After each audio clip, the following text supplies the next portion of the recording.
electricity. And they, as usual, they don't have access to economic activities and other things. They don't have access to drinking water and other things. So can we solve those problems of those people by off-grid solar solution? That is our target. That should be the target of various NGOs. I know they are all working. There are various community based organizations. They are also working. So that should be our target. The answer people who doesn't have access to electricity, can we solve their energy problem with various forms of renewable energy sources? Next one. Even I should say, I should go one step forward. I have mentioned about 30% people. The problem in those who are connected to the grid can't call themselves energy rich, since they get electricity for just few hours in a day. You see, a lot of villages have been electrified. A lot of semi-urban areas have been electrified, but they are not really energy rich because they get electricity for few hours a day. So for them also, renewable energy is meaningful, and they can also go for renewable energy. And due to this non-availability of electricity and the problem of low availability of electricity, due to that, the country is paying huge developmental costs for this energy poverty. And education, health, and economic activities is getting stymied because of this. So this is a major, I should say, this is a major problem. Though we are doing a lot of rural development activities, but rural development activities are incomplete without energy. We can't take up any rural development activities in remote areas where energy access is not there. So we need to ensure energy access. And since the electricity line, conventional line is not reliable, or conventional line is not possible in some areas, so renewable energy technologies are only the, we can depend on that. We can depend on that type of form to solve their problem. Next one.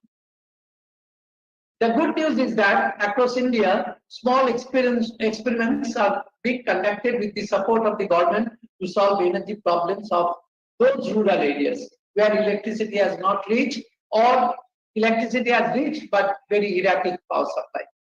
A large number of, I should say, large number of organizations in the country now, they are working in off-grid RE. They are working, there are a lot of achievements have been made. There has been a lot of innovative activities in bioenergy sector, with bioenergy, that is cooking for the cooking sector, solar lighting sector, solar power units, small solar power unit, or small solar power package, micro-idle unit, water mill, biomass-based technology, biomass-based power generation, or biomass-based thermal application. So these are all, small things going on in many villages, but these are not coming into the limelight. But a lot of people in rural areas, in tribal areas, they are enjoying benefits of electricity or benefits of energy from renewable energy sources. NDIT, a core support group of DST, Department of Science and Technology, Government of India, has done some pioneering job in this area. Sir, sorry to interrupt. You need to conclude in another 2 minutes, please. Only 2 minutes? Yeah, because 10 minutes are getting over. Oh, 10 minutes. Okay, then I'm sorry. Okay, I'm skipping some slides. Give me 5 minutes time. Because 15 minutes presentation that was mentioned. Yeah. So please come to the technology, sir. Okay.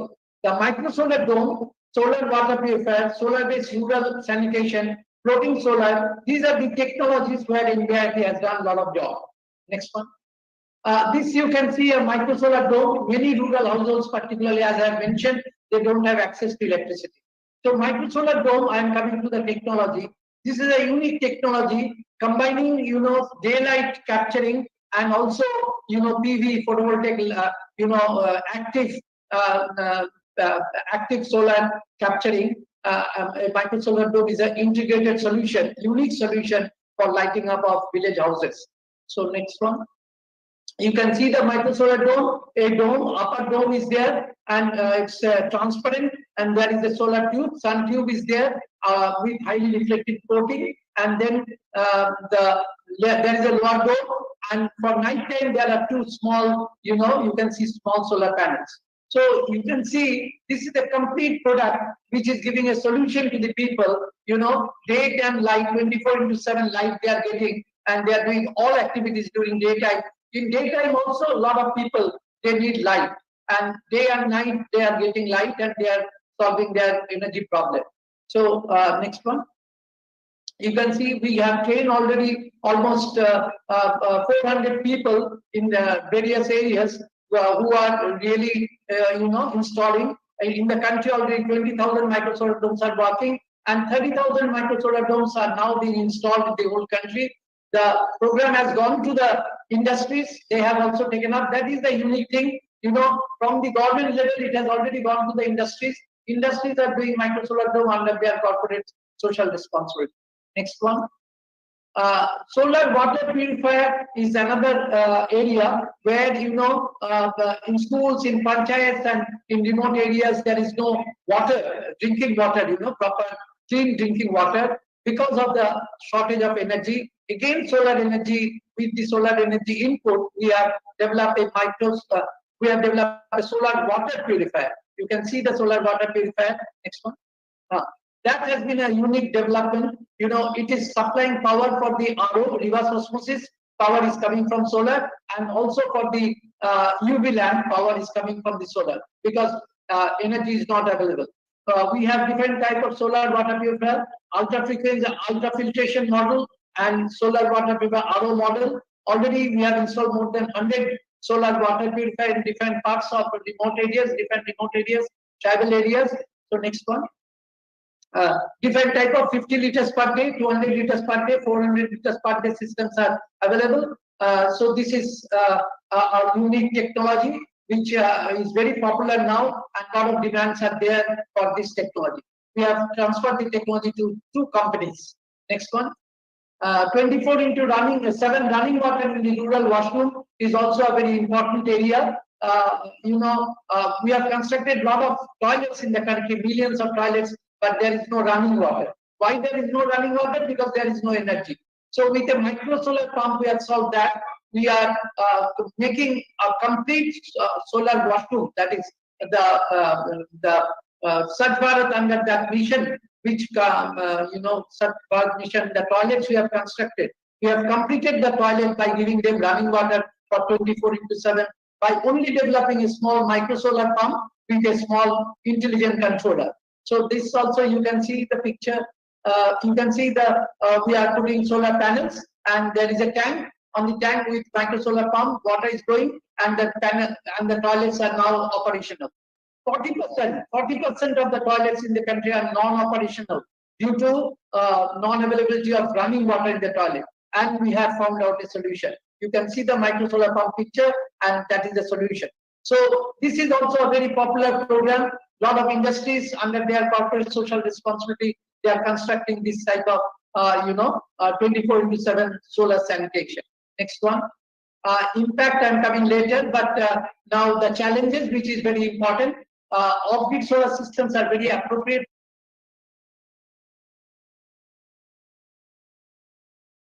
for any rural development activities. However, maintenance of the system appears to be a big challenge. Side by side, non-availability of spare parts in remote areas is a very big problem. The problem is the small industries are in this field. They don't have nationwide network for maintenance. So, but the big companies, they have got nationwide maintenance network. So that this challenge we have to solve. That small entrepreneurs who are making this type of systems, they have to have spare parts availability in the remote areas so that these systems become sustainable in nature. So this is one big challenge, in the rural areas, non-availability of the spare parts. Financing of RE products is another area which needs to be addressed. Easy financing mechanism like soft loan from bank for solar micro solar dome, for solar water purifier, or solar sanitation. Microfinancing is required. Some microfinance institutions have shown interest. We are trying for that, but I think that is also a big challenge if we want to scale up this program, this technology in a large scale. Cost of battery in any off-grid system, that is the basic difference between off-grid and on-grid system. In off-grid system, you will get a battery. In on-grid system, you don't have. So the cost of battery is also a little bit expensive. Though lithium-ion batteries are coming into the picture, but it is not available throughout the country. So that battery area, a lot of research activities we need to do, and we are doing research activities with IIT Kharagpur and ISTI Shibpur, also with some NGO partners, some corporate partners. We are doing some research activities, but we are any collaborative activities are most welcome. We need to address such big challenges which I have mentioned, and MBIT is ready to collaborate with any partner organization. Since I've got some small slides, but since time is short, I should say conclude my deliberation now, and I must thank everyone for giving me opportunity. Though it's a short presentation, but in case you have question, I'll be available up to 4:15 in this web clinic. So if there is any question, I'll be ready to answer. Thank you very much. Thank you once again. Yeah, thank you, Dr. Chaudhary. I am very. I also have seen your solar dome at Tripura. They were very exciting, and many people got benefited. There is one question in the chat box. I'll read it for you. This is by Yogesh Kulkarni. That how we can bring cost of solar technologies down, and then prices of DC pumps are quite high compared to AC pumps. So, could you please answer, sir? Hello? Can you bring cost of solar technologies? Price of DC pumps are quite high compared to AC pumps. How to make return of no, you see now DC pumps are cheap. Now we have made some modifications also. DC pumps are cheap. Even AC pumps can be used. We have a converter type of thing, a small inverter type of thing. We are using AC pumps also with a small inverter. So the cost has come down. Really, cost has come down now, and cost will come down further. There's no a lot of activities are going on throughout the country, throughout the whole globe. So already solar cost has come down. It is really cheap now. It can compete with the conventional power. And added advantage is solar is environment friendly. So the environment cost should be added. If we add environmental cost, then it is comparable with the conventional power. But nevertheless, still it is little bit more expensive. We are all doing research activities to bring down the cost of solar power. Yeah. Thank you. Thank you, Dr. Gan Chaudhary. Any other questions are there? We will take it up in the question answer session after the second panel discussions. Thank you. Okay. Now, Thank may I like to invite Dr. Lal Singh from HRG Shula for giving the presentations on technology-led enterprises for mountain community. Your time is for 15 minutes. So, thank you. Okay, over to you, Dr. Lal Singh. Thank you, Dr. Bapat. Thank you, Dr. Datta, Dr. Sunil, for the opportunity to present in this web clinic. And the topic which I'm given, that is related to technology-led enterprises for mountain community. And we have been working in mountains now more than 2 decades. And most of that journey we have covered with the support of Department of Science and Technology since my days of young scientist. And I'll be presenting some abstract of the technology over here. Next, please. And particularly in a society, if we look particularly in mountain, there are different requirements of the households and the community. And the major is the energy, health, livelihood and employment, food and nutrition. Because we are looking all these 4 sectors in one go, and we have shortlisted some technologies which are providing immediate solutions to the community in the far-flung areas of the Indian Himalayan region, particularly in Himachal Pradesh. I've been asked to be bilingual because of certain participation from the rural area as well. क्योंकि गांव के level पे अगर हम देखें तो maximum जितना भी प्रोडक्टिव टाइम लोगों का जाता है वो खास करके एनर्जी के लिए जा रहा है। महिलाएं दूर दूर जंगल में जाकर के लकड़ियां इकट्ठी करती हैं और खाने का काम करती हैं, खाना बनाने में उसको यूटिलाइज करती हैं। तो इसलिए एनर्जी का एक बहुत बड़ा सेक्टर है जो कि लोगों का बहुत एक प्रोडक्टिव टाइम को कंज्यूम करता है। तो इसलिए हमने कुछ उसमें सोल्यूशन बनाए हैं that we will be discussing shortly in the next slides.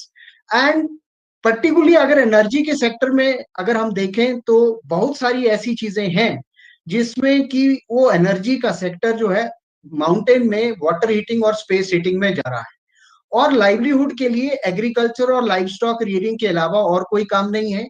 Health में जो भी हमें मिलता है वो सारे का सारा नेचर से पौधों के रूप में, जड़ी बूटी के रूप में प्रदान होता है, जिससे प्राइमरी हेल्थ केयर में हम लोग काफी कुछ अपने आप को मेंटेन करते हैं। और लाइवलीहुड के लिए इमीडिएटली कैश कैसे आए, उसमें हम लोगों ने पिछले 20 साल से लेकर के छोटे छोटे काम, जो मशरूम कल्टीवेशन है, वर्मी कंपोस्ट है, एग्रीकल्चर को हाउस होल्ड टूरिज्म के साथ लिंक करके या टूरिज्म सेक्टर में लोगों की सर्विसेज और प्रोडक्ट को जोड़ के किया है। तो इन शॉर्ट मैं अगले चंद मिनटों में इन चीजों को डिस्कस करूंगा। Next please. अगर हम एनर्जी की अगर बात करें तो अगर हम माउंटेन स्टेट्स का एक प्रोफाइल देखें एज पर 2011 सेंसस, तो लगभग 90% जो फ्यूल यूज होता है कुकिंग में वो फ्यूल वुड है। और आप ये देख सकते हैं कि जो स्लाइड में लाल एरिया है इन 3 स्टेट में दिखाया गया है एज ए रिप्रेजेंटेटिव, वो लगभग 63% से 99% तक उसमें फ्यूल वुड का यूज हो रहा है। और उसमें बहुत सारा जोर नेचर के ऊपर है और साथ के साथ महिलाओं के ऊपर उसको इकट्ठा करना, और घर के अंदर का धुआं और वातावरण का धुआं हमारे लिए बहुत बड़ी प्रॉब्लम्स बनते आ रहे हैं। आप देख सकते हैं कि पिक्चर में ट्रेडिशनल वे में महिलाएं जो है किलोमीटर किलोमीटर चल करके लकड़ी को इकट्ठा करती हैं, और एक ट्रेडिशनल वे में वाटर हीटिंग और स्पेस हीटिंग होती है विच इज वेरी पॉल्यूटिंग। तो उसमें हम लोगों ने कुछ सोल्यूशन वर्कआउट किए हैं which are supported by department of science and technology under core support program. Next please. इसमें सबसे पहले हमने सोल्यूशन जो आइडेंटिफाई किए, water heating and space heating was very very very important. So we developed a water heating system of 100-liter capacity per day, and that is particularly customized to the need of a mountain household. That's why the name is Mountain Solar Water Heating System, because it is an instant kind of a system which gives a batch of around 15 to 18 liters of hot water, boiling hot water rather. The first batch we achieve almost 90 degrees centigrade in 55 minutes, 45 to 55 minutes, and successive batches we get within a 20 minutes to 30 minutes time. And at the same time, we have a room heating system that blow the hot air in a room and increase temperature inside by 12 degrees centigrade, 12 to 15 degree in comparison to outside. All these things were designed and the rural artisan, and a group of artisans were trained and they try to fabricate these, and the system you have been seeing here, they are a third generation system. I am thankful to the Department of Science and Technology coordinated program long back in 2007 to 2010, and coordinated by Dr. Gon Chaudhary, and I was introduced to energy field. And this particular enterprise of fabricating these two systems, the artisan cluster has been earning almost 15 lakh rupees in last 4 to 5 years, and they have 1500 rupees per system kind of a return per system. Next please. We have installed around 1000 systems till now, and these systems were studied in great detail over a period of time with a sophisticated data logger and the fuel consumption scenario. 40% fuel wood average is saved per system, and saving around 2.5 ton of carbon emission per household. And women are also saving almost 40% time in collection, and they are free of pollution in their houses. Next, please. In this way, this particular system of water heating was also awarded a State Innovation Award in 2016-17 in manufacturing sector by the State Innovation Council of Himachal Pradesh.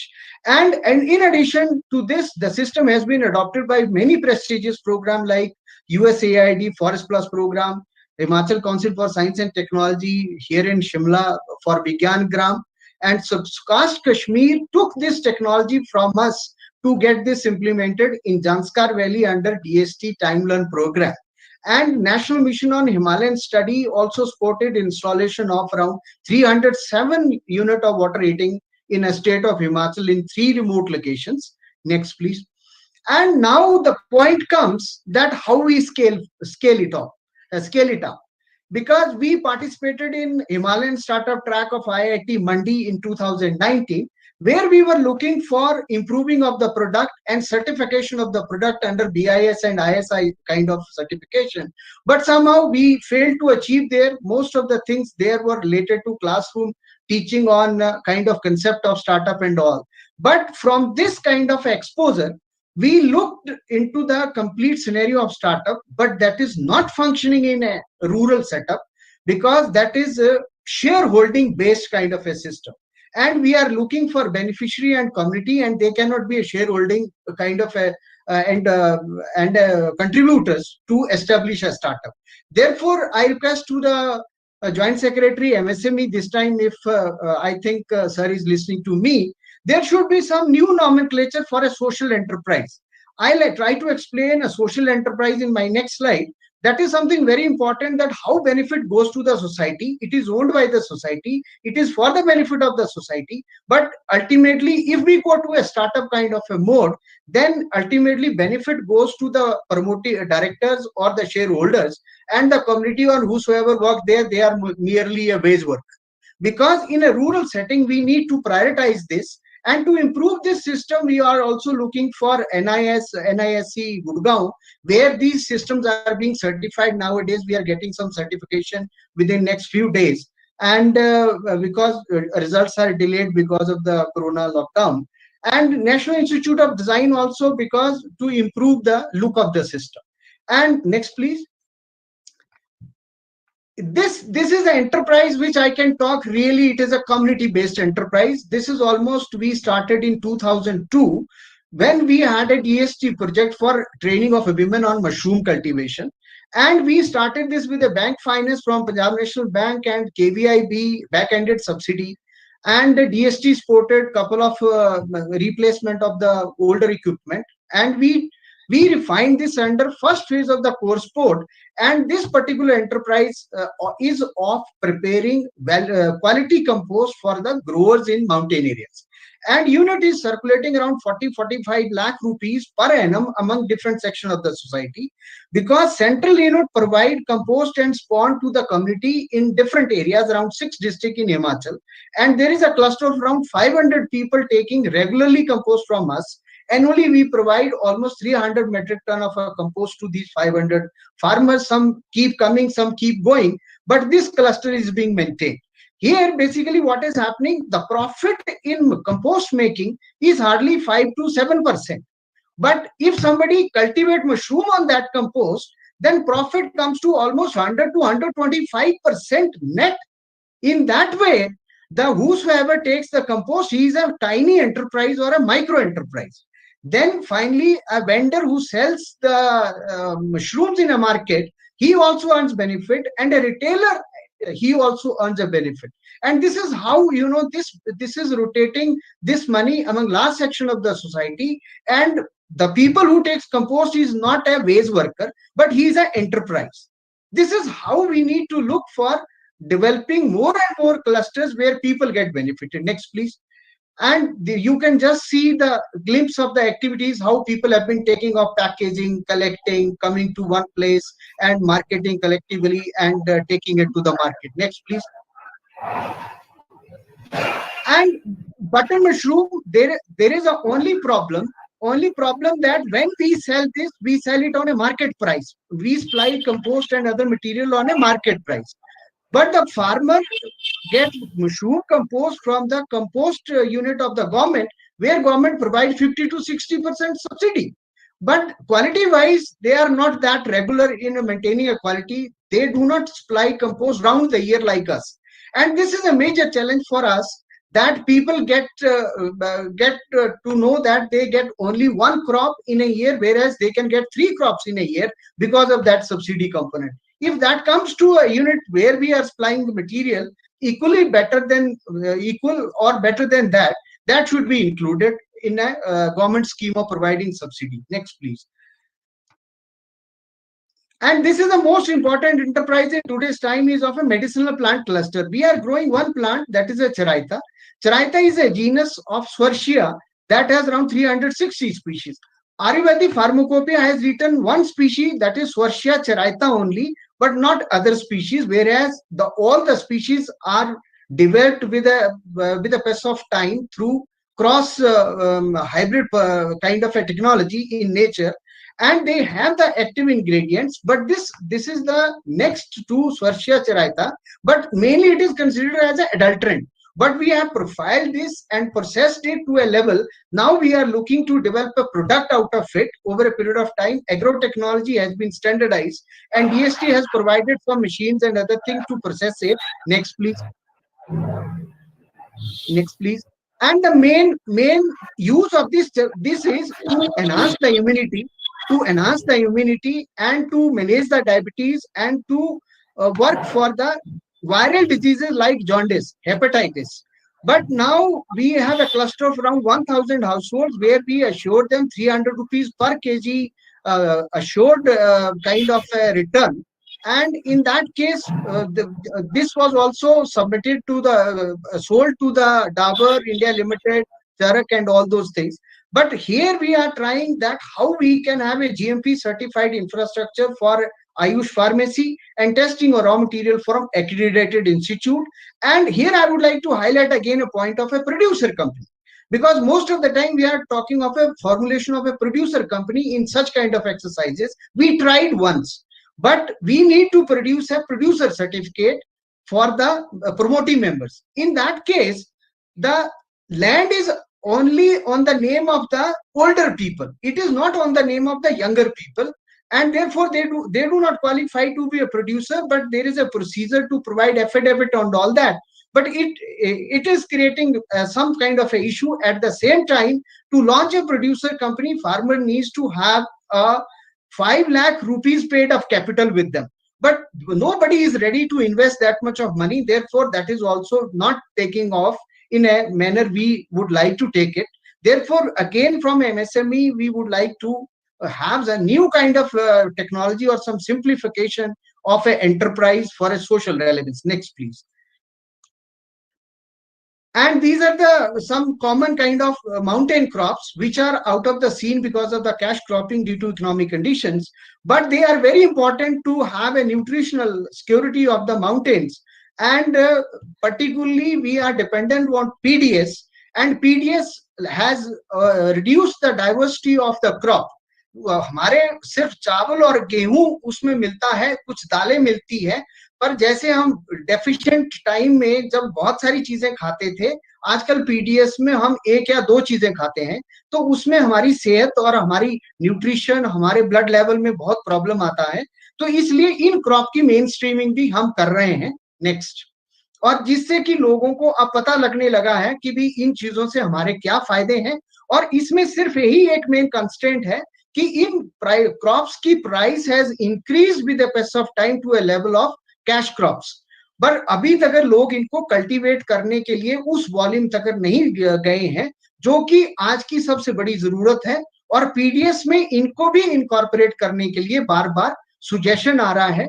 और nutrition अच्छी नहीं होने के कारण early life element develop करना और health में ज्यादा इन्वेस्टमेंट होना, that is also a major issue at the ground level. पर अगर इन क्रॉप्स के साथ हमने देखा ट्राइबल एरियाज में buckwheat has become now popular with our initiative under core scheme under phase 2, और उसमें बहुत सारे लोगों ने उससे रिलेटेड उसका आटा बनाना, उसके जो टूरिज्म के होटल हैं उसके पकवान उसमें बनाना, ये सारी चीजें हम लोगों ने जो सिखाई थी वो अच्छे तरीके से मल्टीप्लाई हो रही हैं और इनकी इंपॉर्टेंस आ रही है. Next please.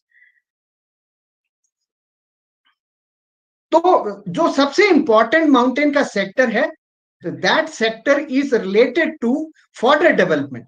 Fodder development livestock rearing का एक सबसे पुराना हमारा सेक्टर है जिसको कि हम रोज प्रति रोज कम करते जा रहे हैं. तो हमारी टेक्नोलॉजी बंड कल्टीवेशन पे है, साइलेज मेकिंग पे है, और जो रफेजेस ट्रीटमेंट की है वो लोगों में बहुत पॉपुलर है. और लोगों ने प्लांटिंग मटेरियल को बेचना भी एक व्यवसाय के रूप में अपनाया हुआ है. तो इसमें भी क्लस्टर जो है जो फॉडर डेवलपमेंट से रिलेटेड है वो बहुत अच्छा काम कर रहे हैं मिल्क की प्रोडक्शन बढ़ाने को, और जिसमें कि बहुत सारे हमारे आज की डेट में लाइफ स्टॉक इम्प्रूव्ड है. और लाइफ स्टॉक इम्प्रूव्ड है तो उनके करके हमारे लिए क्या है कि उनकी न्यूट्रिशनल रिक्वायरमेंट हम ट्रेडिशनल वे के जो फीडिंग प्रैक्टिसेस है पूरा नहीं कर पाते हैं, तो इसलिए इम्प्रूव्ड प्रैक्टिसेस चाहिए जिसमें कैश की इन्वेस्टमेंट मिनिमम हो। Next please. और कंक्लूजन में, this is my last slide, एक इंटरवेंशन या एक एक्टिविटी से हमारी कम्युनिटी आत्मनिर्भर नहीं हो सकती है, ये हमारा मानना है।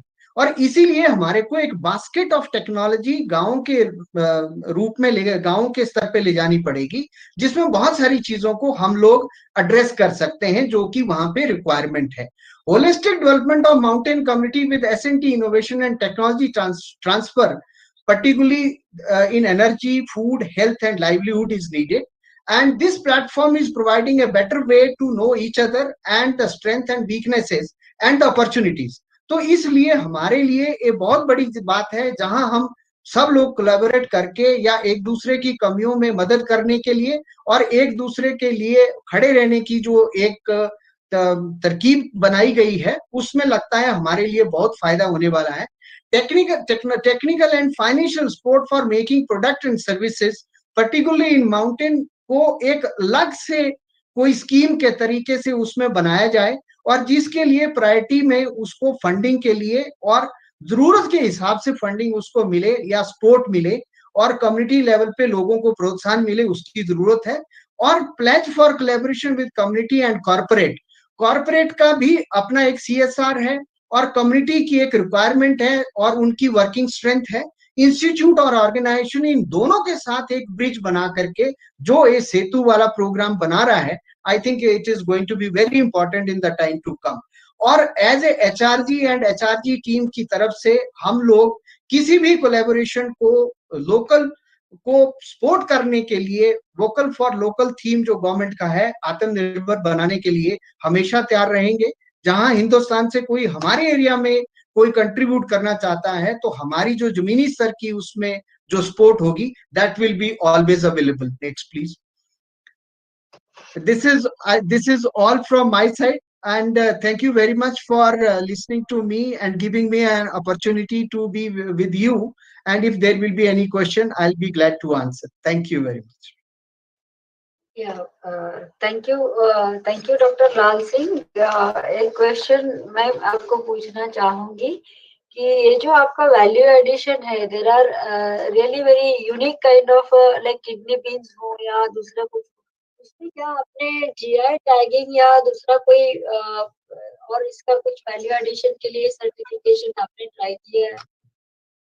हमने उसकी प्रोफाइलिंग के लिए मैम अप्लाई किया है अभी। उसमें रेड राइस की एक वैरायटी है आननी, वो अभी हम उसके लिए अप्लाई किए हैं और उस प्रोसेस में हम एक करके स्पीशीज को ले रहे हैं जिनकी वो गुणवत्ता है। अच्छा, और यहाँ पे मुझे ये लग रहा है we will discuss offline, I will not take everybody's time, but हम लोग ये जो अभी रिसेंटली मैं आपको बता सकती है, our PSA office is working with animal husbandry and that department also said कि जो पशु खाद्य है, जो न्यूट्रिशन उनको भी चाहिए। तो इस विषय में ये आपका जो एक्सपीरियंस है या आपका जो योगदान है उस पे भी हम लोग डिस्कस करेंगे, because this is also been discussed at the very higher level and तो ये बहुत उपयोगी बात हो जाएगी। So thank you, we will take questions later on. Thank you for your very interesting work. Thank you ma'am, thank you. ये session का third and the last presentation है, where I will request Dr. M. Swar from KIIT University, Bhubaneswar. They have done a lot of things on startups and other incubators. So building enabling ecosystem for rural entrepreneurship. ये बड़ा अच्छा विषय है कि really ये ecosystem जरूरी भी है. So I would request Dr. Swar to present his work. Yeah, thank welcome. you. Thank you. Over. Thank you, madam. Thanks to DST and the PSA office for giving me a chance to share our work with all of you. Can I get the? Can I share my own slides? Maybe, or I think this is fine. Okay, let me start like that. So I'm Mrityunjay, I'm the CEO of the KIT TBI, and I'm going to speak to you on building enabling ecosystem for rural entrepreneurship. जो मेरे पहले speaker थे उन्होंने बताया कि in rural sectors only one technology is not going to be sustainable. So you need to build a basket full of technology. Now what I was got it. So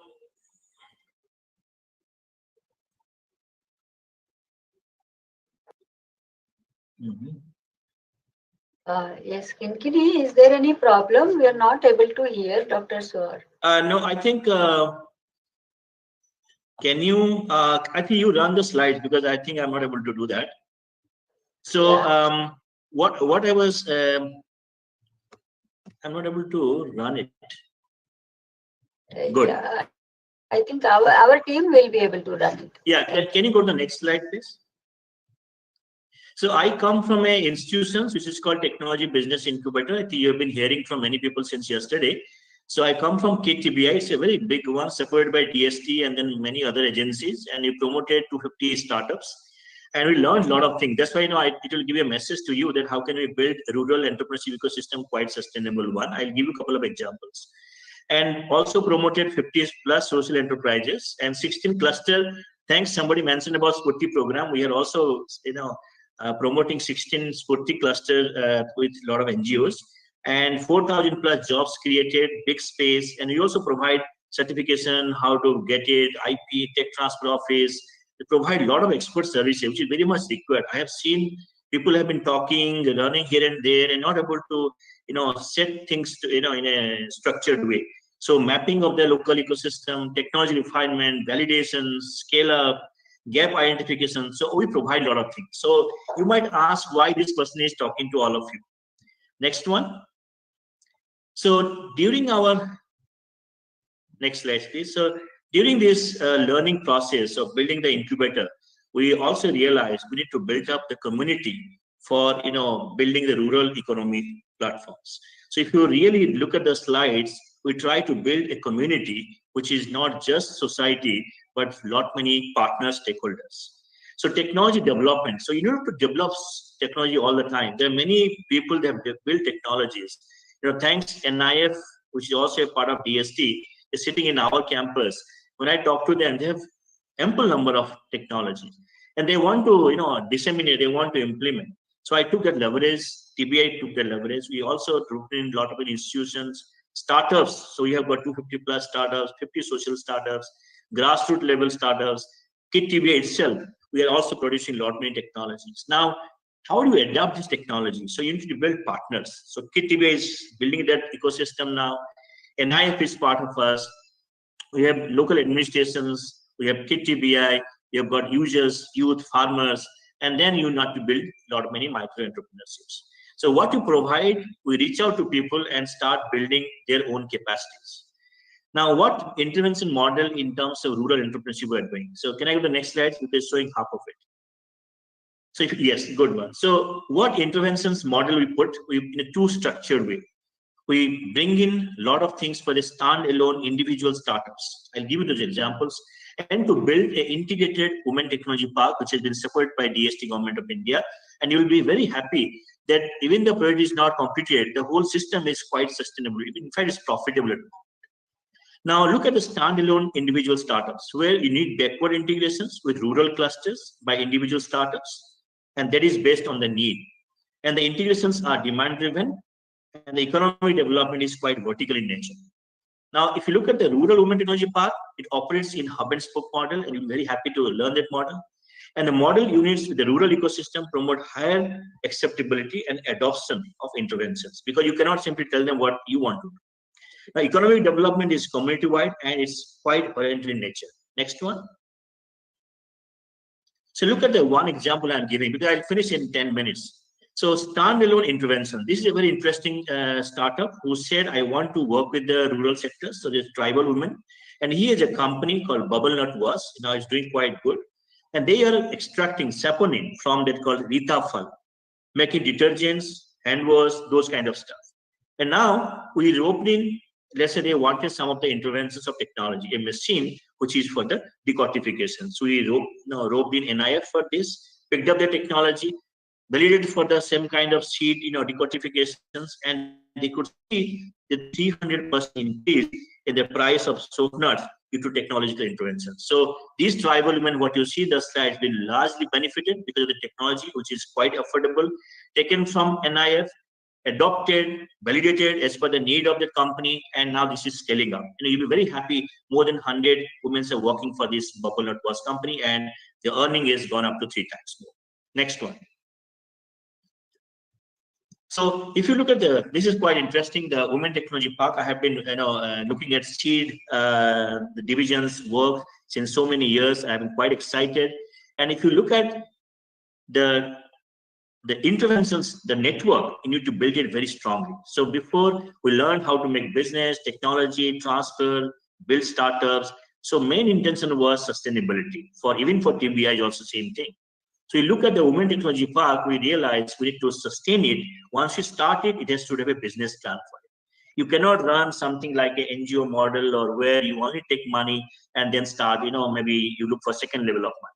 Now, thanks to DST, gave initial startup money where we bought a couple of things, established, and now this is quite sustainable. So we roped in R&D institutions. Startups are very, very excited to work with Women Technology Park. NGOs, of course, they are there. Investors, couple of bankers, rural communities, CSR funds. So we roped in a lot of many avenues. Next one. I'll give you an example of this. So the key elements for this Women Technology Park is the need mapping, where we make sometimes a lot of mistakes. I have been visiting a couple of these areas. Need mapping and community sensitizations. You cannot do what you want to do. You have to really encourage them, reach out to them, educate them, capacity building of the local communities, and start building something. And technology development, adoptions, modification is very, very important. I cannot simply take things from Simla in Bhubaneswar. It's not going to work out. People have failed majorly. Now, creation of micro enterprises, rural level, we call meal deal concept. I'll tell you a very interesting one. I come from we established this in a village called Chikiti Nuagaon, which is quite, nothing is there at the moment. It was not there. Now we have built up so many, infrastructures there in terms of Women Technology Park. 7 units now have been running there, and each one of the units except one is profitable and sustainable. Now, why I'm saying, because we roped in the rural women who are the daughter-in-law or the mother-in-law in the villages and told them, you cannot work more than 4 hours of time. In the morning, if the mother-in-law comes, the afternoon, the daughter-in-law comes. So it means they're staying away from each other for 8 hours, and really they're doing quite good work here. And they get around 3,000 rupees per month. They work for 4 hours a day. And this, if you look at the WTP, we only got support from DST, but we roped in many other agencies to see that how can we leverage. And thanks to also MSME, the joint secretary is there. We also roped, taken a lot of benefits from the Sputnik schemes. Next one. I'm giving you very calculations. So number one is for the knowledge infusion mechanism. So addressing relevant issues of the local communities, engaging the local SHGs, and regular lot of capacity building program. It cannot be only fund driven program. You need to really sensitize them, bring them in, tell them, and they have to explore, experiment.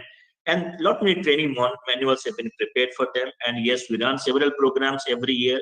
So, and that's why 12 workshops per year, and almost every time we take 100 women in these activities. Next one.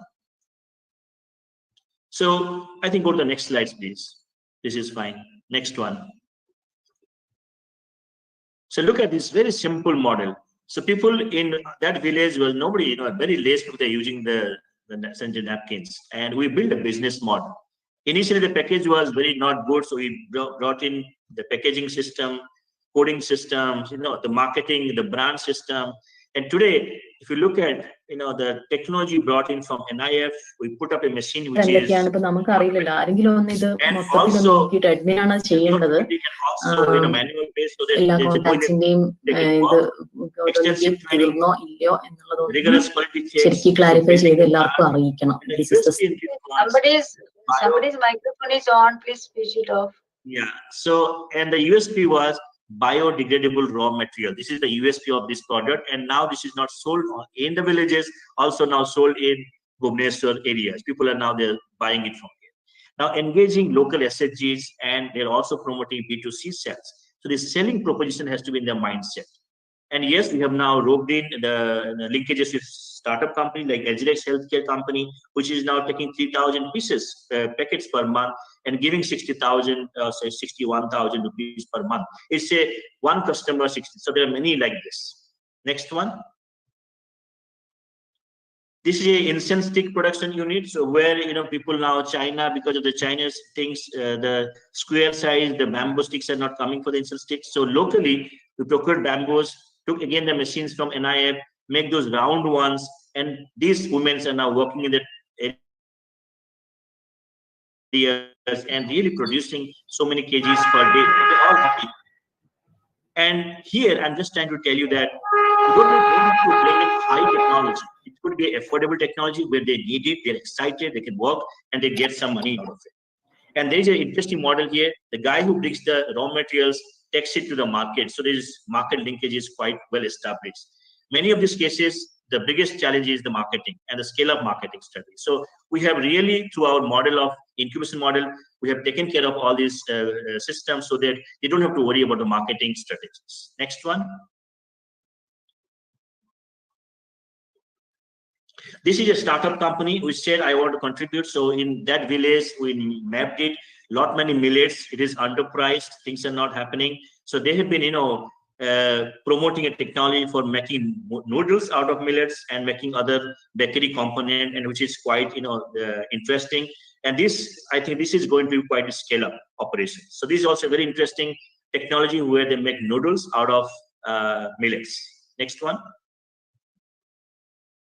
Now, all these three technology, I'm just giving you a techno-economic viability the measurements, where the first one is napkin model, where every month it is more than 30,000 rupees profit they make, and it's quite realistic. With 10 ladies, they've been working 4 hours a day, and then they get salary of 3,000. It means that they work for 8 hours, they'll get 6,000. They are very, very happy on this because this is the money they're getting. They're not getting earlier anything. And again, manpower cost, even we charge for the space cost also. So the model is not like giving them, yes, provide them, but also build a business model so that they should be happy. And the money which is I am showing as a profit is flows back to their own ecosystem development.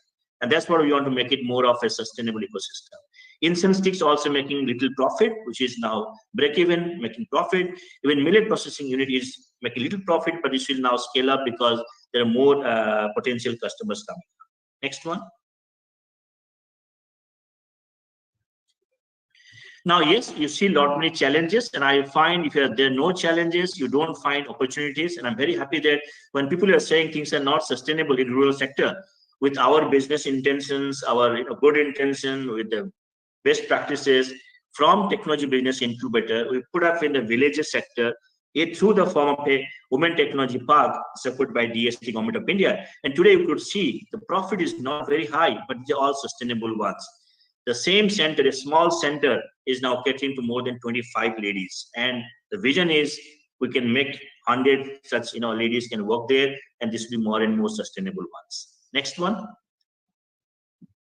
The key learnings, what we realized, because every time it's a real learnings for us, the innovation mapping based on local ability raw materials is very, very important. And in such kind of sectors, the promoting buyback model of sales for assured market is very, very important. Otherwise, they keep on producing. There are no buyers for it. So we made those arrangements, sitting in Bhubaneswar, our people are there, and they coordinate it. And everything has a good cost for it. So it's more or less now profitable one. Connecting startups in the livelihood sectors to the women technology park micro enterprises. I showed you one of the example called Agregating company is now buying those pieces of napkins.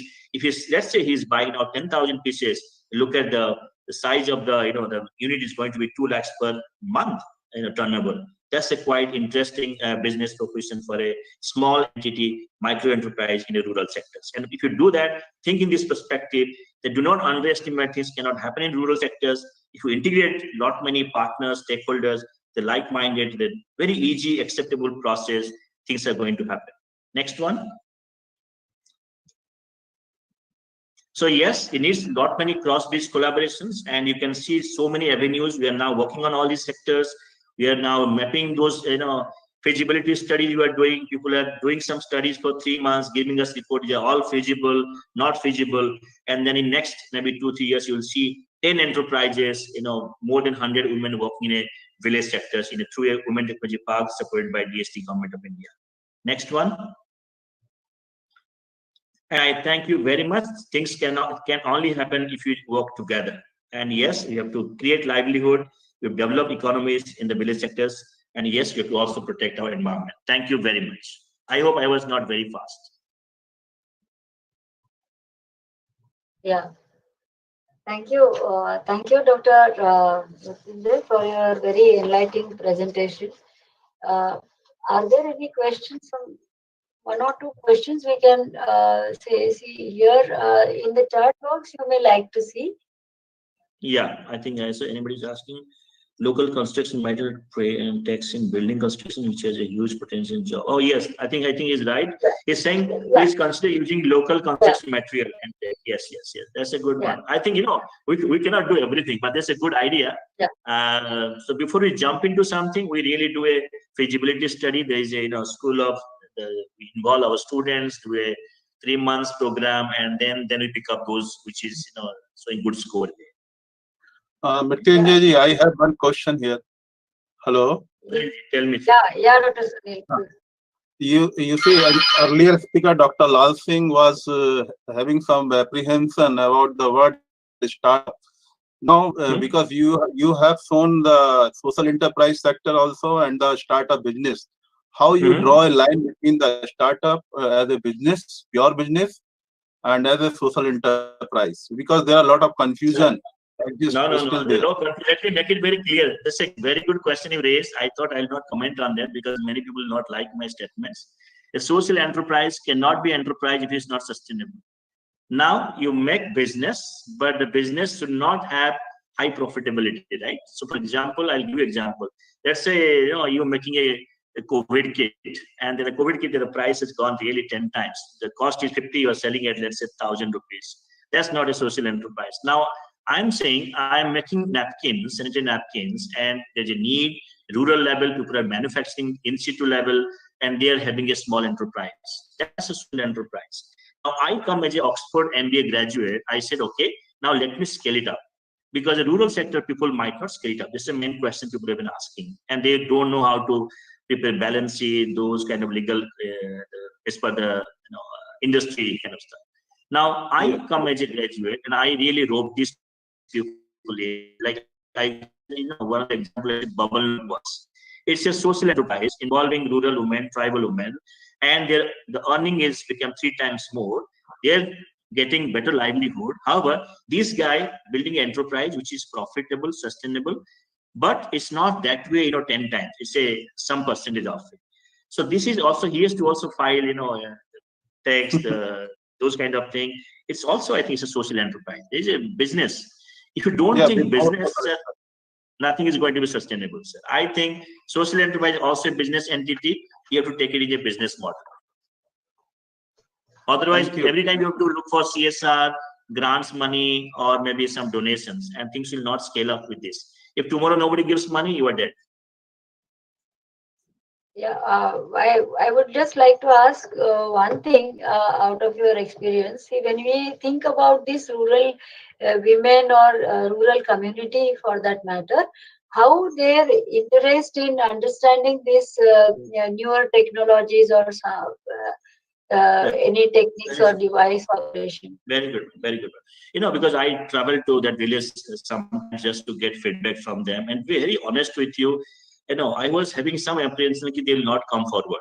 Now they said we are very much comfortable. So that's why the 3 technology what I showed you, madam, they need it in their villages also. They are not high technology. I'm not talking about something which is unusual for them. Now they didn't do mushroom one because mushroom there's not many in our place. There's not many challenges in terms of it was not better. It was spoiled quite quickly. The environment was not very good, so they didn't like it. So that was taken off afterwards. But now these ladies are quite interested because they're hungry to learn something and to earn something for the family, and that was not happening. So we brought in those avenues, and they are already 10th pass, 12th, fail, those kind of ladies. I think they will not pick up the high technology one, but these are very interesting. For example, the next one we have in a building there, 3 ladies running a program called Digital Health Kiosk. Now, ECG in that village, if they have to do, they have to travel to 35-40 kilometers to call Berhampur city, spend so much of money. In the villages, they are doing the ECG for 50 rupees. It's a profitable plan. It's again by a startup company called, Metalnet, because they have donated and 3 ladies started the enterprise on that. They are earning money out of it. Now tell me, they are 12 fail, but they have to only press a couple of buttons. The rest is taken care by the digital platform. Now, I think they love it, and they see, we don't have to travel to Berhampur, 35 kilometers, and waiting for 6 hours for bus and all. Now they're getting everything there. So I think we have underestimated probably their, anxiety, their enthusiasm, or maybe, So that I find they're very positive people. Thank you. Thank you, This is an experience what Mrityunjay is giving of the, the Atma Vishwas part of the Atma Nirbharata. Because the high give a different type of Atma Vishwas to the community. So we should look that also as a factor in that also for a different higher value chain operations of the the community. Because what we think that they do not need, they cannot use, they are not open to. I think that hypothesis needs to be changed. Sir, I think Datta sir, you were there. I didn't know about it. Thank you very much for bringing that. When I go to these villages, and thanks to also you to support our WTP, now you'll be very happy. I'm not going to DST now. I'm asking other corporates to sponsor WTP, and we'll be very happy to WTP now coming with this concept supported by the corporates now, because they also realized it's not good to have only donating money, but to create something which is now create multiplier effect. And I think this, so at least this message should go. It is not to do the direct benefit or giving the fish. Learn how to learn them the skill of fishing. So I think that is, and on the right hand side, if you see that Sudhir Gargji has already shown interest to upscale the WTPs on the right hand side. If you see, yes, so I saw that. I saw somebody's writing. This is one of the important outcomes of these cross bridge collaborations or this web clinic. What we can. So I'm very happy. Anything you need is complimentary, free. You can provide. Give us problem statements. We'll provide you solution, not managed from us. We can find from somewhere else. Validate it, give it back to you. Everything will be free for us because our TBI is doing quite great work, highly sustainable. So we can do at least this much for the community. Anybody needs our help. But Mrityunjay ji, in the spirit of welfare, let us not give anything free, because anything free is not serious. Anything free is not free means, and I'm saying the knowledge. I said know-how is free, but if you say you want us to implement is not free, then you have to spend money. So what you say is a socially relevant business model is should be basically the the epicenter or the nucleus of the Atmanirbharata at the. Oh yes, sir. Sir, I think without that, this is not going to run. This is not going to be sustainable in long run. Also, I can tell you. Thank you very much. Yeah. Thank you. Thank you. Thank you all the three speakers. They have presented very beautifully the work. Now we'll close this session now and we'll go to the panel discussion, which will be moderated by Dr. Sunil Agarwal. May I invite Dr. Sunil Agarwal to take over and please conduct this panel discussion session. Thank you, ma'am. Thank you. So now we have a panel discussion, and we have earlier three speakers, and mostly they were talking about the systemic issues, and we have seen what kind of challenges they are having and the learnings also, which Mrityunjay has presented in his slide. So there we have a four speakers and one me also. So first is from FICCI. They are talking about the MILAP. That is a one business accelerator kind of model which they are going to discuss. They have done this program in the Maharashtra, and now Mr. Rubab will be sharing the experiences and the strategies which has gone through in making such programs successful involving the SHGs, women SHGs. So I invite Mr. Rubab to share his work and the experiences from FICCI side. Very good afternoon, ladies and gentlemen. Thank you so much, Dr. Agar, for the introduction and this opportunity. I also would take a moment to thank wholeheartedly Dr. Datta for giving us this opportunity of inviting us on this platform.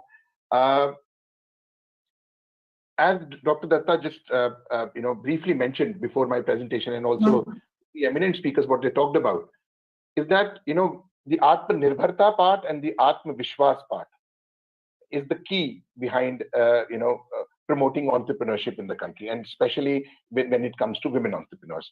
And Milap coincides, echoes the same emotion, the same sentiment, because as the name very clearly suggests, it's Mahasmita. Mahasmita is the self-dignity part, which we've been talking loud and clear in the last few sessions of the S-Cube 4A and B initiative.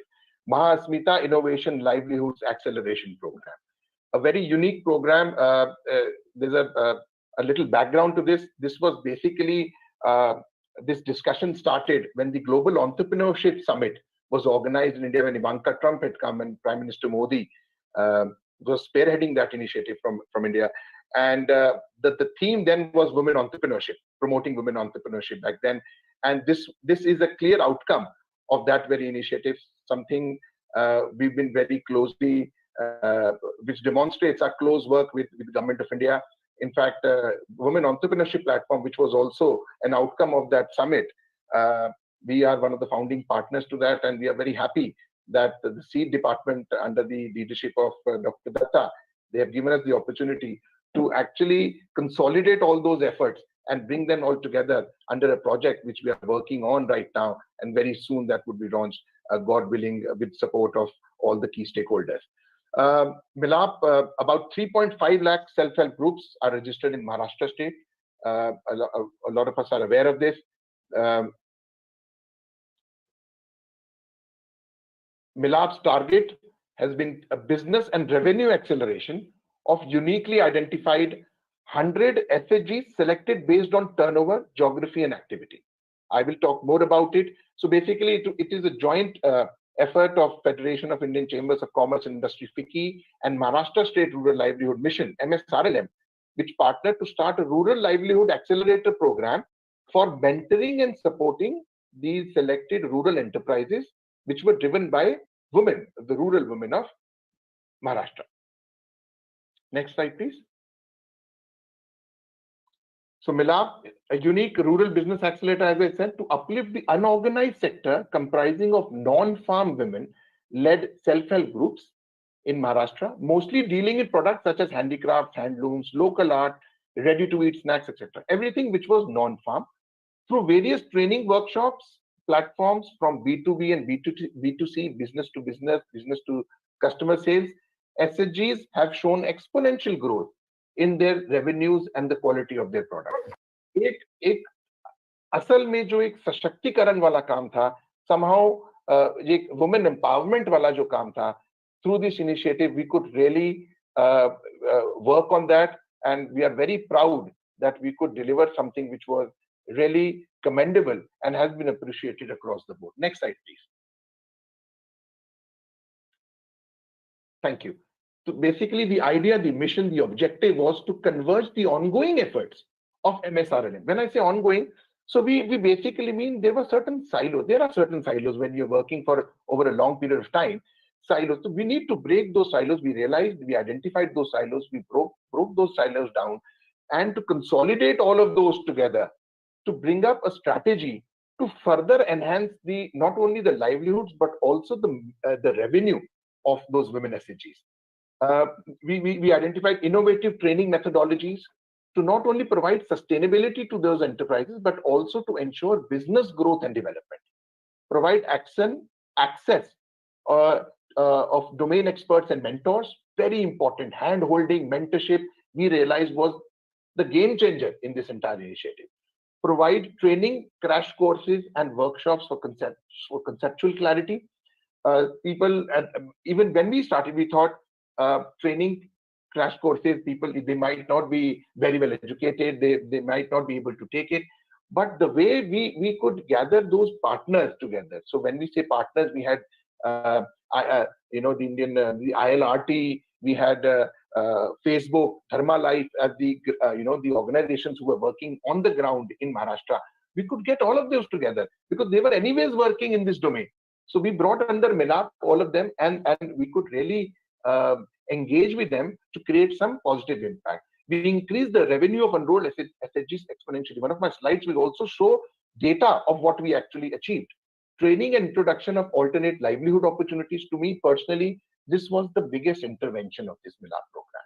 Alternate livelihood opportunities. There are families who are involved in the same livelihood. Maybe there are 6 in a family. The only requirement or need or the hands which are required are for 3 people. But then the other 3, because they have nothing better to do, they are involved in the same process. So optimization of human resource was something we thought we need to address, and we could do that as my other slides will show. Unique exposure to top performing SHG with potential to international business and foreign trade.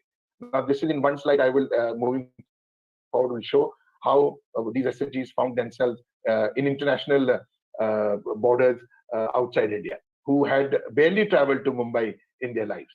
Organize and efficiently help SHGs participate in B2B conclaves and other platforms to motivate for motivation and first-hand experience. And these B2B conclaves were not only in Maharashtra, in districts or in Mumbai, let's say, but even in Delhi, in nearby cities, in Pune, in Tamil Nadu, all of these. So we did that also. Creation of a statewide data resource to catalog and track progress of all efforts. So a MIS platform to actually track and feed all the important data, not only based on their performances from revenue perspective, but overall human resource management also, all of that through MIS portal. Next slide, please. So this was the acceleration life cycle, which we identified was what we thought would be very useful.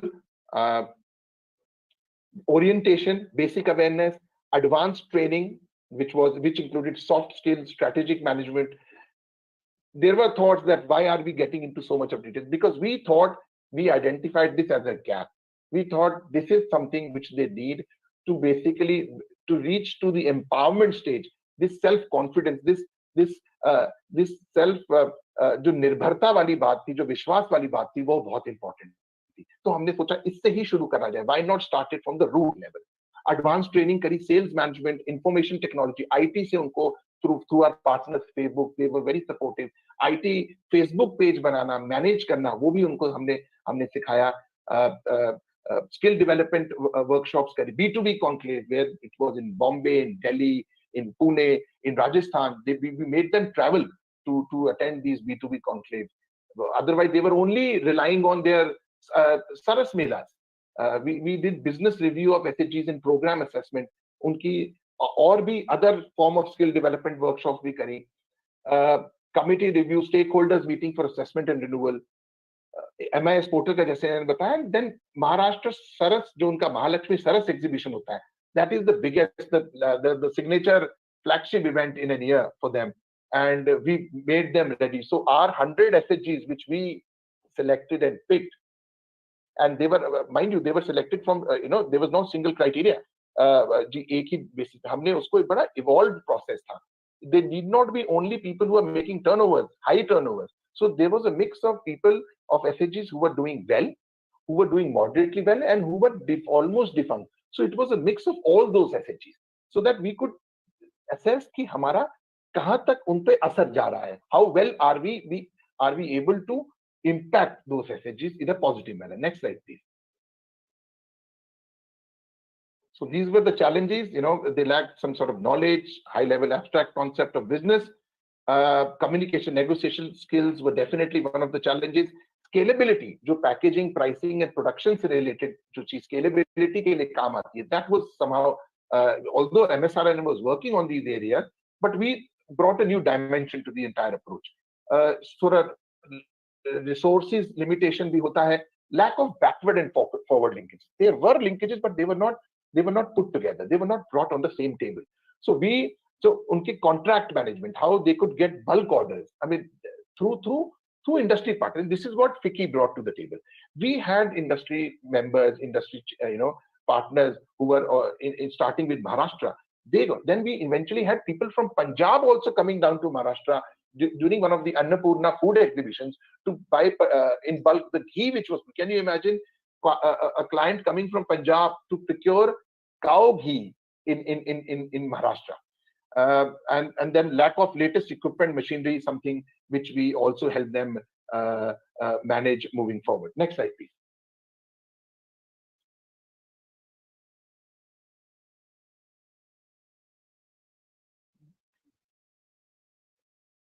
Yes, so these were the activities. Overall, I would not like to go in detail, but I would rather like to talk about more practical side of this program. These are various exercises which I've already shared. They were soft skill, business strategy training, digital bookkeeping, a very, very important aspect of this entire process, which really enabled them to actually, think better, think forward, think, plan better when it comes to procuring their raw material and actually what should be the actual selling price for them. So a lot of these interventions came in very handy, during the process. Please, next slide, please. Thank you. So this is a small example, but I think out of many such examples, this is one we had picked. On the left side of the screen, there is you see the chocolates, which are wrapped in foil. They were doing 10,000 rupees of business in a year, and that too only in their village. If someone would have a birthday or something like that, they would give them orders and they will manufacture these chocolates. We identified this. The zeal in the SHG in the middle photo was amazing. We helped them tie up with Morde, which is the chocolate compound champion of the world. Morde, they make chocolate compounds. They got training in one of these facilities in a 5-star hotel where the chef help them, learn how to bake international quality, urban quality, I would say the least, chocolate. And on the right, you see the chocolate is something what they make now. If we can play the video now, which is a 1.5 minute video, it'd be great if that's possible.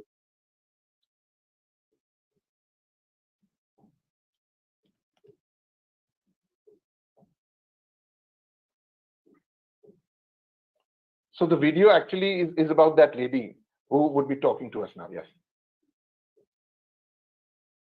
Sorry, we can't hear the audio.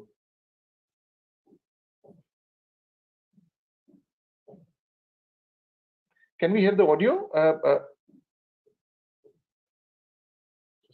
Dr. Agarwal, can you hear the audio?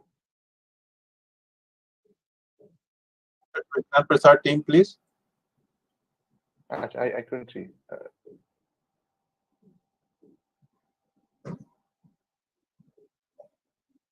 We're not able to hear the audio. So I will just try and talk you through this. So this lady is that chocolate, the leading lady of that SHG. Today, she speaks about that she's targeting 10 lakh rupees of orders and turnover this Diwali, and she's been doing business during the lockdown also. And she said that she now can actually talk and negotiate from the very dressing. She's come down very clearly and precisely on what initiatives and what changes has been it has been brought in her approach. So this chocolate box in front of you, now she has the corporate gifting business of chocolates. So and already has an order book of almost 10 lakh rupees for this Diwali. And at the end of the video, she even talks in English. So that is something, it's very overwhelming. It's a proud feeling to have worked with such dynamic women entrepreneurs who have that. I think it is inherited. It's somewhere. It's very much inside them, that quality.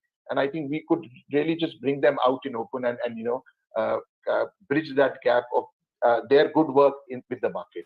So I think we can come back to the presentation because the audio is not audible. The video we can't hear. That's all right. No problem.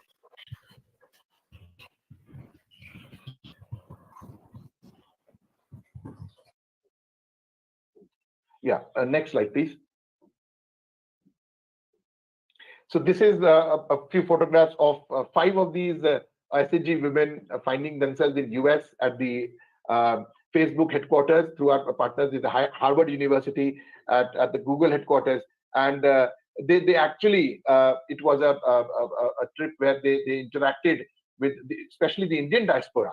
I think they were very supportive, and they could even get some good bulk orders of some handicraft items. Especially food is an issue to export, but then handicraft was definitely one of the most prized items which gained a lot of attention in the US.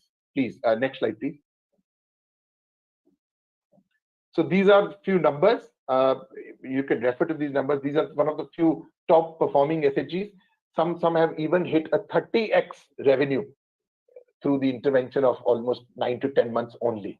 In that very season, 30x to 12x and so on and so forth. So it's been a very heartening experience of being involved with these women. Next slide, please.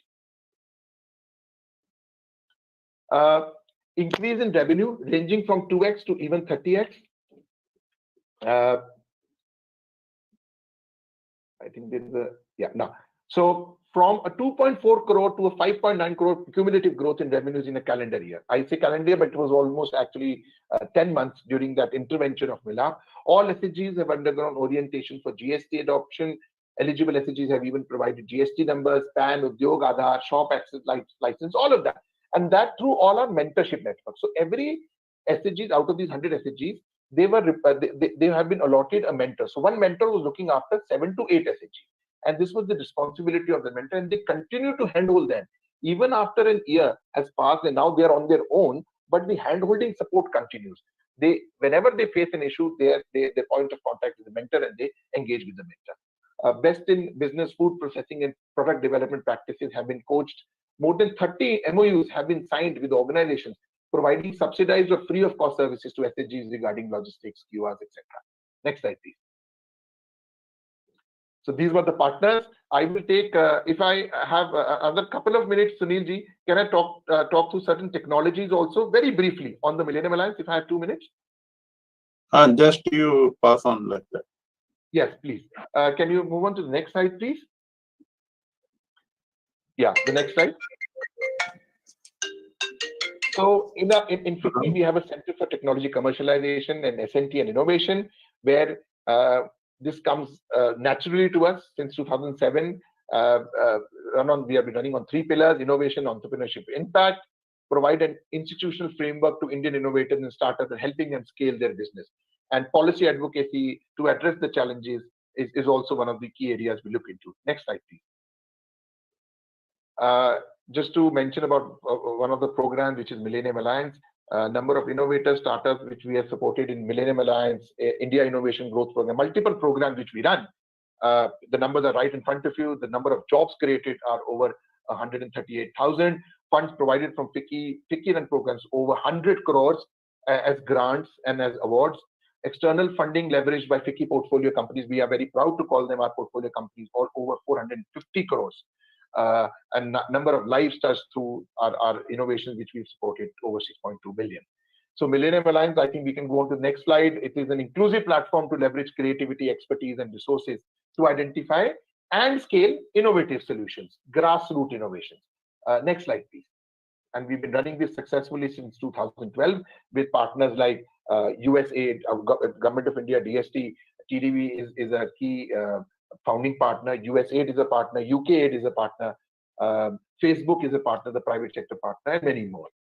These are some of the health technologies we will be happy to share. And I think this bouquet of technologies which have been tried and tested, not only in Indian soil, on Indian soil, but also as part of our South-South cooperation in Africa, in countries like Afghanistan, Nepal, Bangladesh, all of these countries. I think we would love to contribute and plug this into the solution exchange, which has been proposed. And they have a lot of all these 3 companies which are mentioned on the top.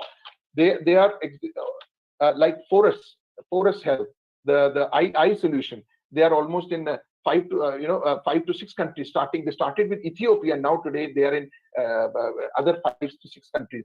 ZNQ is almost in 15 to 16 countries globally, and so is Sattva MedTech. A very interesting, Sattva MedTech is actually it's an affordable for fetus ECG, which was just being talked about. So I won't go in details because there are so many other technologies which serve the same purpose, but this is something which is very affordable and doing very well. Next slide, please. This is Simpa. I couldn't help myself but add a solar technology also, and this is again the numbers say it all. You know, these are the sort of companies who were the first beneficiaries. They were Millennium Alliance or FICCI funding was the first funding they had got, and from there they have raised multi-million. You know, they have become setups, and they're touching more and more lives and creating more and employment and empowering especially the women, and that has been one of our key areas, and something that's why we work very closely with the women entrepreneurship platform of Niti Aayog and the FICCI's own initiative of Greater 50, which has recently launched. I think is a testimony of how seriously we look, because we know that women entrepreneurs, if the increase in 10% in women labor force in the country would mean over $700 billion of GDP increase by 2020. Complete कीजिए. So on, yes, thank you, sir. I will. I think that remains our focus, and one of the last technologies which we want to show is Aakar innovations on the next slide. Hybrid social enterprise that enables women to produce and distribute affordable, high quality, fully compostable sanitary napkins. Almost in 6 countries now, 30 units across the country, 12 states across the country. They have all tried and tested. They have gone through the right process through right mentorship, through right hand holding, and today they have they have the Indian flag. They're Indian flag bearers across the world. Next slide, please, which I think would be the last one. Yeah, this is again a social. A lot of people know about it. The Science for Society. They were also funded as part of FICCI and Millennium Alliance program. They have raised 250,000 pounds for their particular solar conduction dryer, which is employing a lot of women, rural women across several villages across the country, and now is present also in other countries. Next slide, please.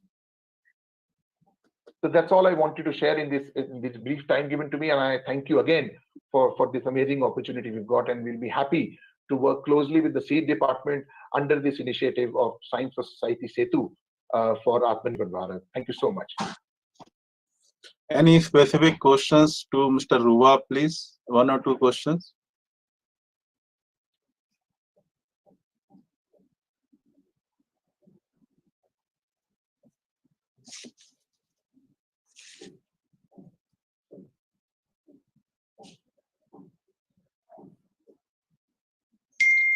Thank you, Rubabji. So now we move to the next presentation, that is from Development Alternative, that is a core support organization of Seed Division DST, and also the lead agency for the Spurti program of Ministry of MSME.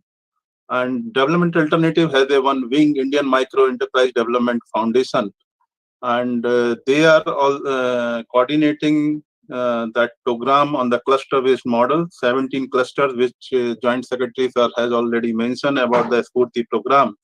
So that kind of experience is how this model is working and evolving in different sectors in the rural landscape. That's what Development Alternative is going to share with us, and we have Colonel Raman Thapar, who will be apprising us about the activities and the technology connect in such efforts.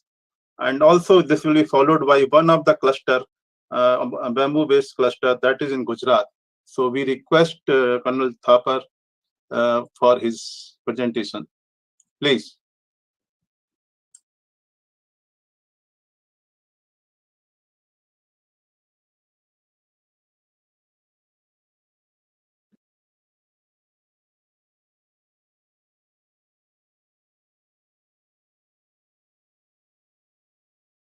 Sir आपका sound नहीं आ रहा अभी.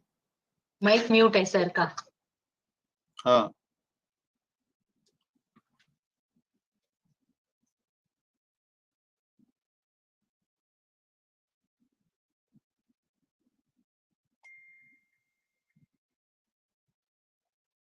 Colonel sir आपको mic mute है.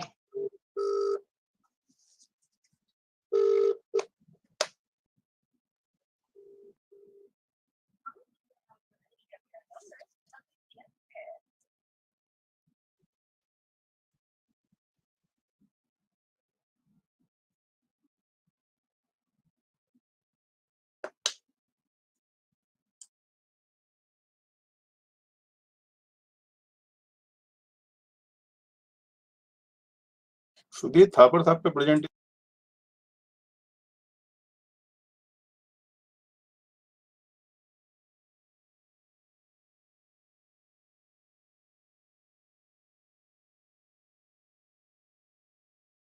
Colonel Thapar, please.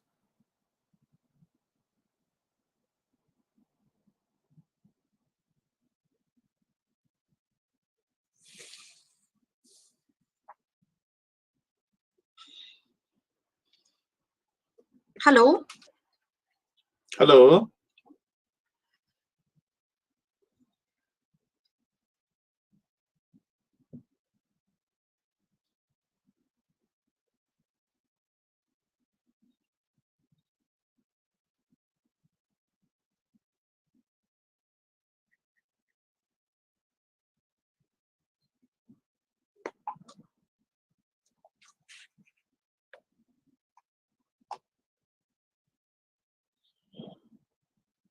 Sunil, you can take the next one, I think, because we're losing time, you know. अभी एक second देखते हैं सर, अभी सर उनको मैसेज किया है.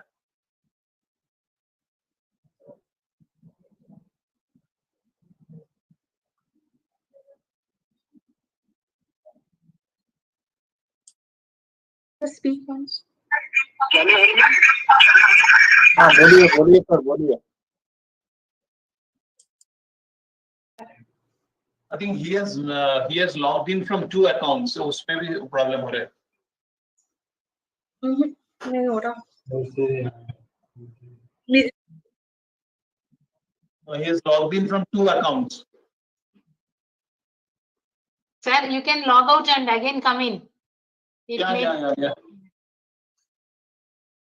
We can go in the next one as soon as let you know. Yeah.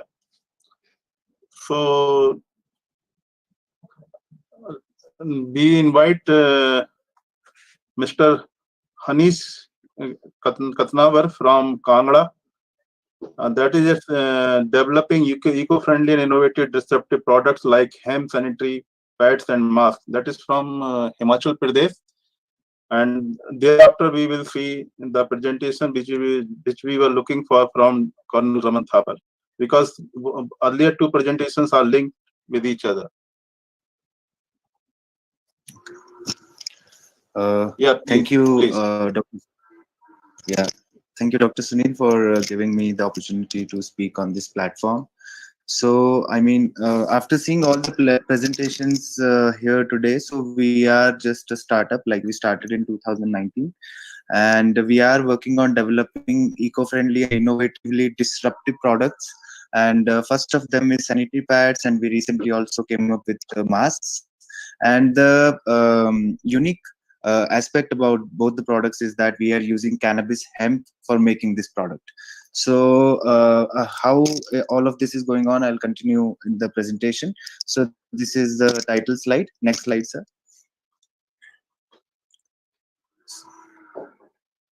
So just to give you a brief about us, we are registered on Startup India and DIPP, and recently we got incubated from National Institute of Agricultural Marketing, where we got our product validated, and right now we are in the process of getting incubated in IIT Kanpur and NIFT New Delhi as well. And we started this company, like me and my partner Sonam Soda, she's from Gujarat, and our achievements are like we have developed world's first reusable hemp sanitary pads, and even the mask that we have is also N95 certified, which is also India's first hemp N95 sanitary mask. Next slide, sir. So why we started with this is something which was actually related to the personal need of my partner Sonam. She wanted to have a better product which was not given by Whisper and Stay Free so far. It was the existing sanitary pads have problems like they lead to skin dermatitis, they have rashes, and they also are leading causes of ovarian cancer as well. So there is a very genuine need for a product which is not just environment friendly but also health based product for women menstruation. And right now, if I tell you the background, there are 47 crore menstruating women, which is based upon the age range, which is 12 to 48 years. 70% of the women belong to the rural area and 30% of them belong to the urban women. So while we were doing our marketing survey with urban women, they said that they're okay using this reusable sanitary pad even as a disposable one, but they didn't want to go ahead with the reusability aspect. But when we spoke with the rural women, interestingly, they were ready to adopt the reusable one so far because they are already using a cloth pad. So that way it works with them. But with the urban women, we feel that the strategy can be better if we do like a seminar in the different schools, and that we are doing in Himachal Pradesh and Uttarakhand so far. So if we train or teach the people from the very start of their puberty, like they should shift to the reusability. And why? Because of the health based problems which are happening with the existing sanitary pad. And the second thing is the reusability aspect, like whatever we are disposing into the environment so far is also getting mixed with the waterways and land, so that is not good for the environment as well. Next slide, please.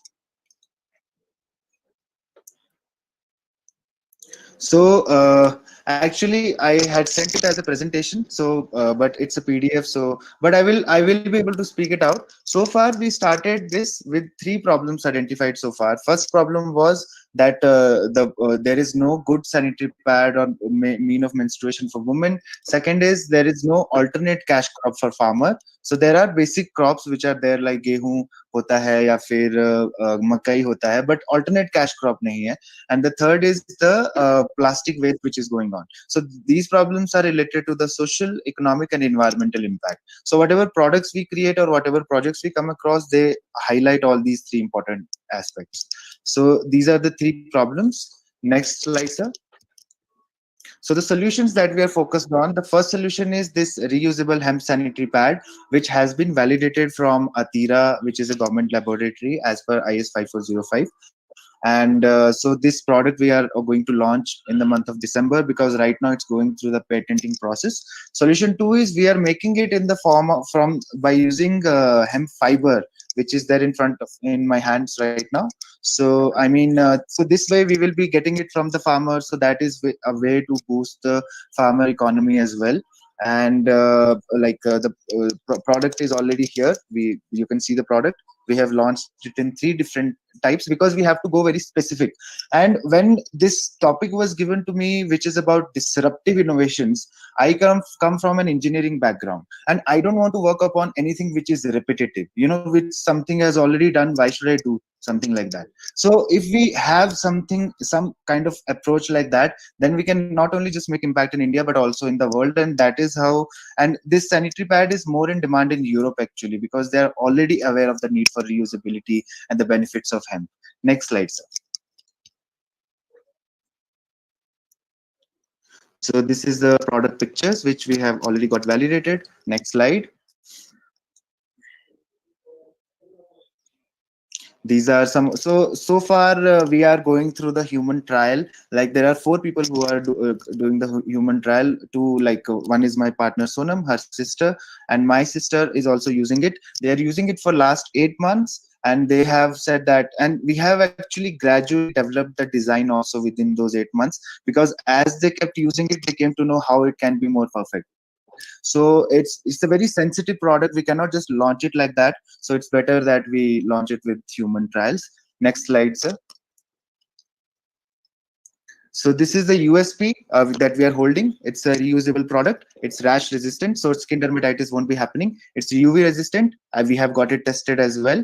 It's antibacterial because we are making it from the fiber, which is antibacterial and antifungal in nature. So there are no pesticides required in this fiber. So far, the cotton which is used in the existing sanitary pads, or the wood pulp which is used, it's heavily synthesized as well. So that is not really good when it comes to a sensitive product. It's also used for heavy flow control. So our niche market that we want to focus on is women who like post-pregnancy women, like after giving birth, they have heavy flow. So we have also developed a very unique kind of design for them. So next slide, sir. So social impact in terms of how we are doing it, like we don't aspire to have a big factory or something like that. We have like 5 small manufacturing units in Mandvi, Pune, Meerut, Saharanpur, and right now we are going to start in Manali. Right now I'm presenting from Manali, that's why I'm wearing this jacket. So we plan to make 20 lakh pads in 1 year, and that will be providing income to 500 tailors.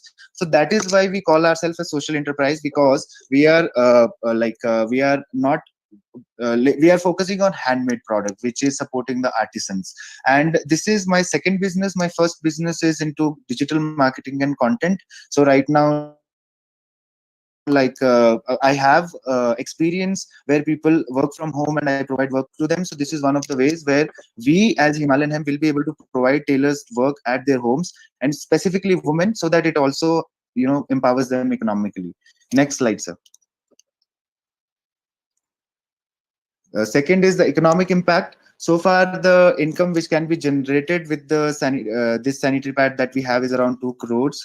So that is like will be distributed amongst all the tailors. And this product that we have is like 600 rupees per year. So this will go for 1 year, and we will put 4 pads in one pack. That means one will be 150 rupees, but it's reusable. And the least, the Whisper Choice disposable, which is bought by the most number of people, also costs 936 rupees 1 year.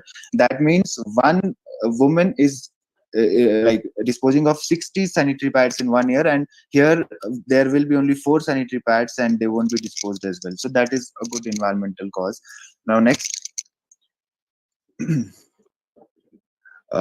So this is about environmental impact. So these are the numbers. So we will be reducing the sanitary pad footprint by 664 pads just in India, and that is 170 tons of waste we are talking here. Next slide, please. So these are the test certificates. We can talk about it later on as well. So, but these are the test certificates. Next slide. So again, this is hidden, but this is just to show how we do it on social media. Like we use AIDA model in our strategy. AIDA means awareness, intent, desire, and action. So since we are talking about something cannabis hemp, which is something illegal in India, like under NDPS, but we are using a provision of a state in Uttarakhand where we can grow industrial hemp for these kinds of purposes. So awareness is the first phase. Like when we tell people that it is made from cannabis hemp, the first question they ask is, will we get intoxicated with it? And we have to explain it to them that it is not intoxicating and it is a fiber-based product, which is a different product from cannabis hemp. And we also keep doing stalls and awareness campaigns in different areas. This is the product that we have launched as the mask, which is already on the website. So this is our first product, which is already out in the market. Next slide, sir. So these are our so far the market analysis that we have done. We are associated with an NGO in Tamil Nadu, which is working with imprisoned women. So these are the women who are in jail and they don't have basic sanitation. So we are going to deliver 3,000 pads to them. And we also did a crowdfunding campaign and we raised about 1.3 lakhs for that. And we have a society also in place. So if anybody who wants to come up for this project with us, for this, we won't be getting any money for this, but this is an NGO based project. So we are open for that. We have export based opportunities in this. There are teenagers and young girls from schools that we can specifically focus upon. We can train them for why to adopt reusability, why to go for organic products. And then new mothers, like after the delivery for heavy flow and absorbency, these are good products. And for rural women specifically, that is our major target area. Next. Control KJ, please. Yes, this is the competitive analysis. Next slide. This is very basic. This is the product. Next slide. Again, the mask product. This is this is the second product, the mask that we have recently launched. It is N95 certified, and this also we are making in those 5 places where we are stitching the pads. So we are creating value with these masks as well. Next slide, sir. So these are the product layers, like how we have divided it. And this also you can order this on himalayanhemp.in and you can see it for yourself over there. Next slide. because I want to focus on the slides in the end. Next, let's finish with the product slides. I want to focus on the last portion. Next. These are test certificates. Next. This is the packaging of the mask. You can see it's very important that you have a visually appealing mask so that you can appeal it to the people. Next. This is our manufacturing facilities, just few pictures at one of them. Next. These are the product images. Some people wearing it. This is our core team in the next slide. This is me, this is my partner Sonam, and we come from farming background. So we want to, even one of the farmers, our first farmer is also in our core team, because we want to represent farmers as one of our core team members. Next is our like total team, which is in place of 26 people. Next slide, sir.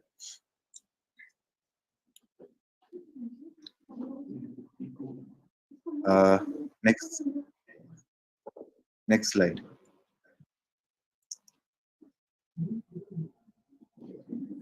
So you can conclude now. Okay, so basically the bottlenecks that we faced today is the laws related to cannabis and hemp. So far we are allowed to work in Uttarakhand in terms of cultivation, but for the fabric we can work anywhere in India, because for fabric we don't need any provision. And if somebody is interested in Ayush based association for cannabis based medicines or fabric based approach, we can definitely collaborate and we can do something about it. So that's all from my side, and thank you very much for this presentation.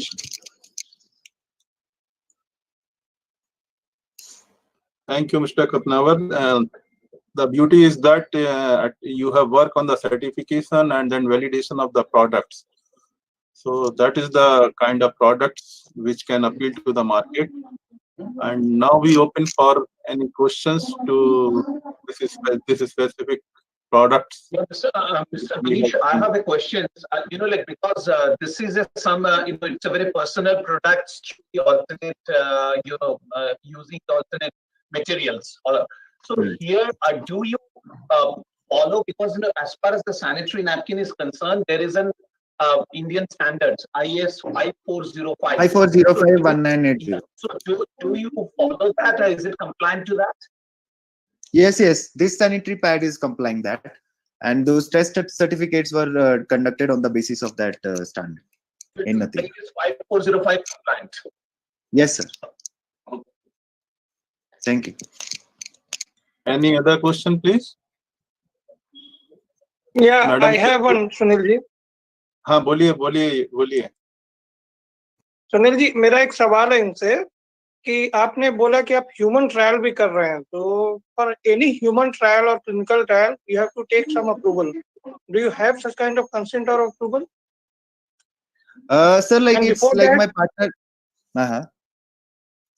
Before that, you also need to have safety and toxicity data of the material which you are using for that pad. तो क्या आपने ये सारी चीजें कर रखी हैं? नहीं सर, ये पेंडिंग है. ये क्या है, ये इनिशियल ट्रायल जो हम पर्सनली आपस में पहले मेरा आपको सुझाव है, अगर ये पेंडिंग है तो आप ह्यूमन ट्रायल ना करें, क्योंकि एक स्ट्रिक्ट गाइडलाइन है. Without having all such data and approval you can not go for the human trial. Okay sir, like वो भी आज यहाँ होंगे, वो भी आपको इस पे ज्यादा डिटेल बताएंगे, बिकॉज उन्होंने भी कुछ ऐसा काम किया है and they have done a lot for sanitary pads. Okay sir, thank you for the suggestion. Thank you. So now, thank you very much. Now we look forward for the presentation that was supposed to be from Colonel Thapar. Are you available, sir? Yeah, can you hear me now? Yeah, please come on the screen.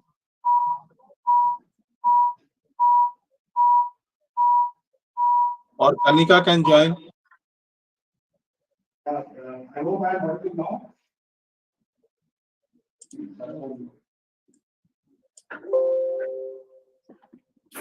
I hope, sir, I am audible now. Yes, please. Okay, so sorry for this technical hitch. I'm going to present the technological driven MSME clusters for sustainable livelihoods in rural areas.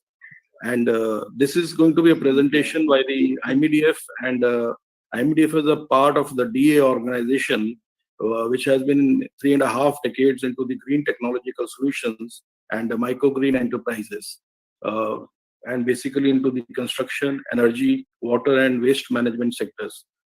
Over 1,200 projects have been done by the DA.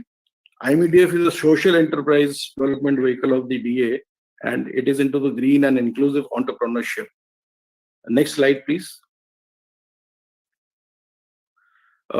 As you can see, the IMEDF background and its geographical reach, it is now developing 16 clusters in 11 states with a fund of 484 million Indian rupees. And 4 of these clusters are totally women dominated, and which includes about 6,000 women totally. And there are 24 partners, and we have an outreach of almost 12,000 across the country. Next slide, please. We have been speaking about this Spurti at a glance. I'll just give you a brief outline on how the Spurti, the scheme is at a glance is given. At the apex is the Ministry of MSME. Then you have the nodal agency, and then implementing agency with the help of a technical agency, which actually implements the project on ground. And then you have at the base, most important thing is the SPV, or the members of the artisans, or the farmers who are going to be there. A lot of talk was going on earlier also about the stakeholders, because now the SPV members are the stakeholders. उनको एक इच्छा, एक experience मिलता है कि वो इस हिस्सा जो इस क्लस्टर है वो उसका हिस्सा है, वो उसमें काम नहीं करते, वो उसको ओन करते हैं. So that is very basic of the entire Spurti जो स्कीम है, उसका बहुत बड़ा अहम हिस्सा है ये. एंड मिनिस्ट्री ऑफ MSME का जो गाइडलाइंस हैं और जो ऑब्जेक्टिव्स हैं वो लेफ्ट साइड में लिखे हुए हैं, जहां की आप देखेंगे टेक्नोलॉजी और machine innovation, design intervention and packaging जो है वो टेक्नोलॉजी रिलेटेड बहुत इंपॉर्टेंट चीज है. Next slide please. The need of technology in Spurti, as we were wanting to find out. Now the entire scheme is divided, gives the entire grant into 3 basic areas: soft interventions, hard interventions, and the thematic interventions. तो अगर आप देखेंगे कि soft intervention का जो हिस्सा है, जो फाइनेंशियल असिस्टेंस मिलती है, वो 10% है, और 90% जो आपको जो ग्रांट मिलता है वो है हार्ड इंटरवेंशन में, जिसमें आपका CFC यानी कॉमन फैसिलिटी सेंटर और plant and machinery major portion है. सो जब आप टेक्नोलॉजी की बात करते हैं, टेक्नोलॉजी इस पूरे स्फूर्ति के एक क्लस्टर बनाने में बहुत अहम रोल अदा करता है. Next slide please. अब मैं कुछ एक्सपीरियंस, जो ग्राउंड के एक्सपीरियंस हैं, जो कि हमारे क्लस्टर्स हैं, जो हमने 16 cluster over a period of 3 years that we have developed और ट्राइंग टू डेवलप, हम उनके बारे में आपको कुछ बताऊंगा कि टेक्नोलॉजी वहां पे कैसे हमने इंटरवेंशन किया है. तो फर्स्ट जो मेरा सेक्टर है वो है medicinal, aromatic and agro based clusters हैं, जो कि हमारे जो क्लस्टर्स हैं वो हमने we have 8 clusters in this sector. We have a medicinal plant cluster in Uttar Pradesh in Amethi, Udala Barbarossa in Odisha. Then we have a aromatic plants cluster in Manipur. Then we have a Banki aromatic product cluster in Odisha. We have coffee cluster in Andhra. We have a millet magic cluster in Odisha again. Then we have a Kifre in Nagaland, the Kolar beans cluster. So these are the clusters जो medicinal और agro based clusters में है. Next one please. I will talk about small technologies that we have been using in these clusters. If you see जो कि technology aromatic clusters में use हो रही थी, जो एक सबसे पहले एक जो field distillation unit था. You see in field distillation unit में क्या हो रहा था that they were using the raw firewood और wood से उसको use करके उसमें जो use करा, that was the basic raw material for the fire which was being used for that distillation plant. Now, if you see on the right side, there is a new type of distillation unit has been evolved, which is using a steam kind of this thing, and that steam is being used for the distillation of the grass that or aromatic plants that we have developed over a period of time. And this dry steam is very, very essential, is to actually give the real actually value of the entire oil extraction that is going to take place. The second thing which we are doing is the GCMS technology, because the analysis जो है वो बहुत जरूरी है. एक aromatic या essential oil में उसके जो components हैं उसको analysis करना बहुत जरूरी है. So this technology is being used, that is the gas chromatography and mass spectrometric technology that is being used to get the analysis done. Because this is a technology where a gas liquid chromatography and with the detection feature of mass spectrometry is being used, which is very essential for getting the analysis, and especially for the foreign markets when you are exporting these essential oils.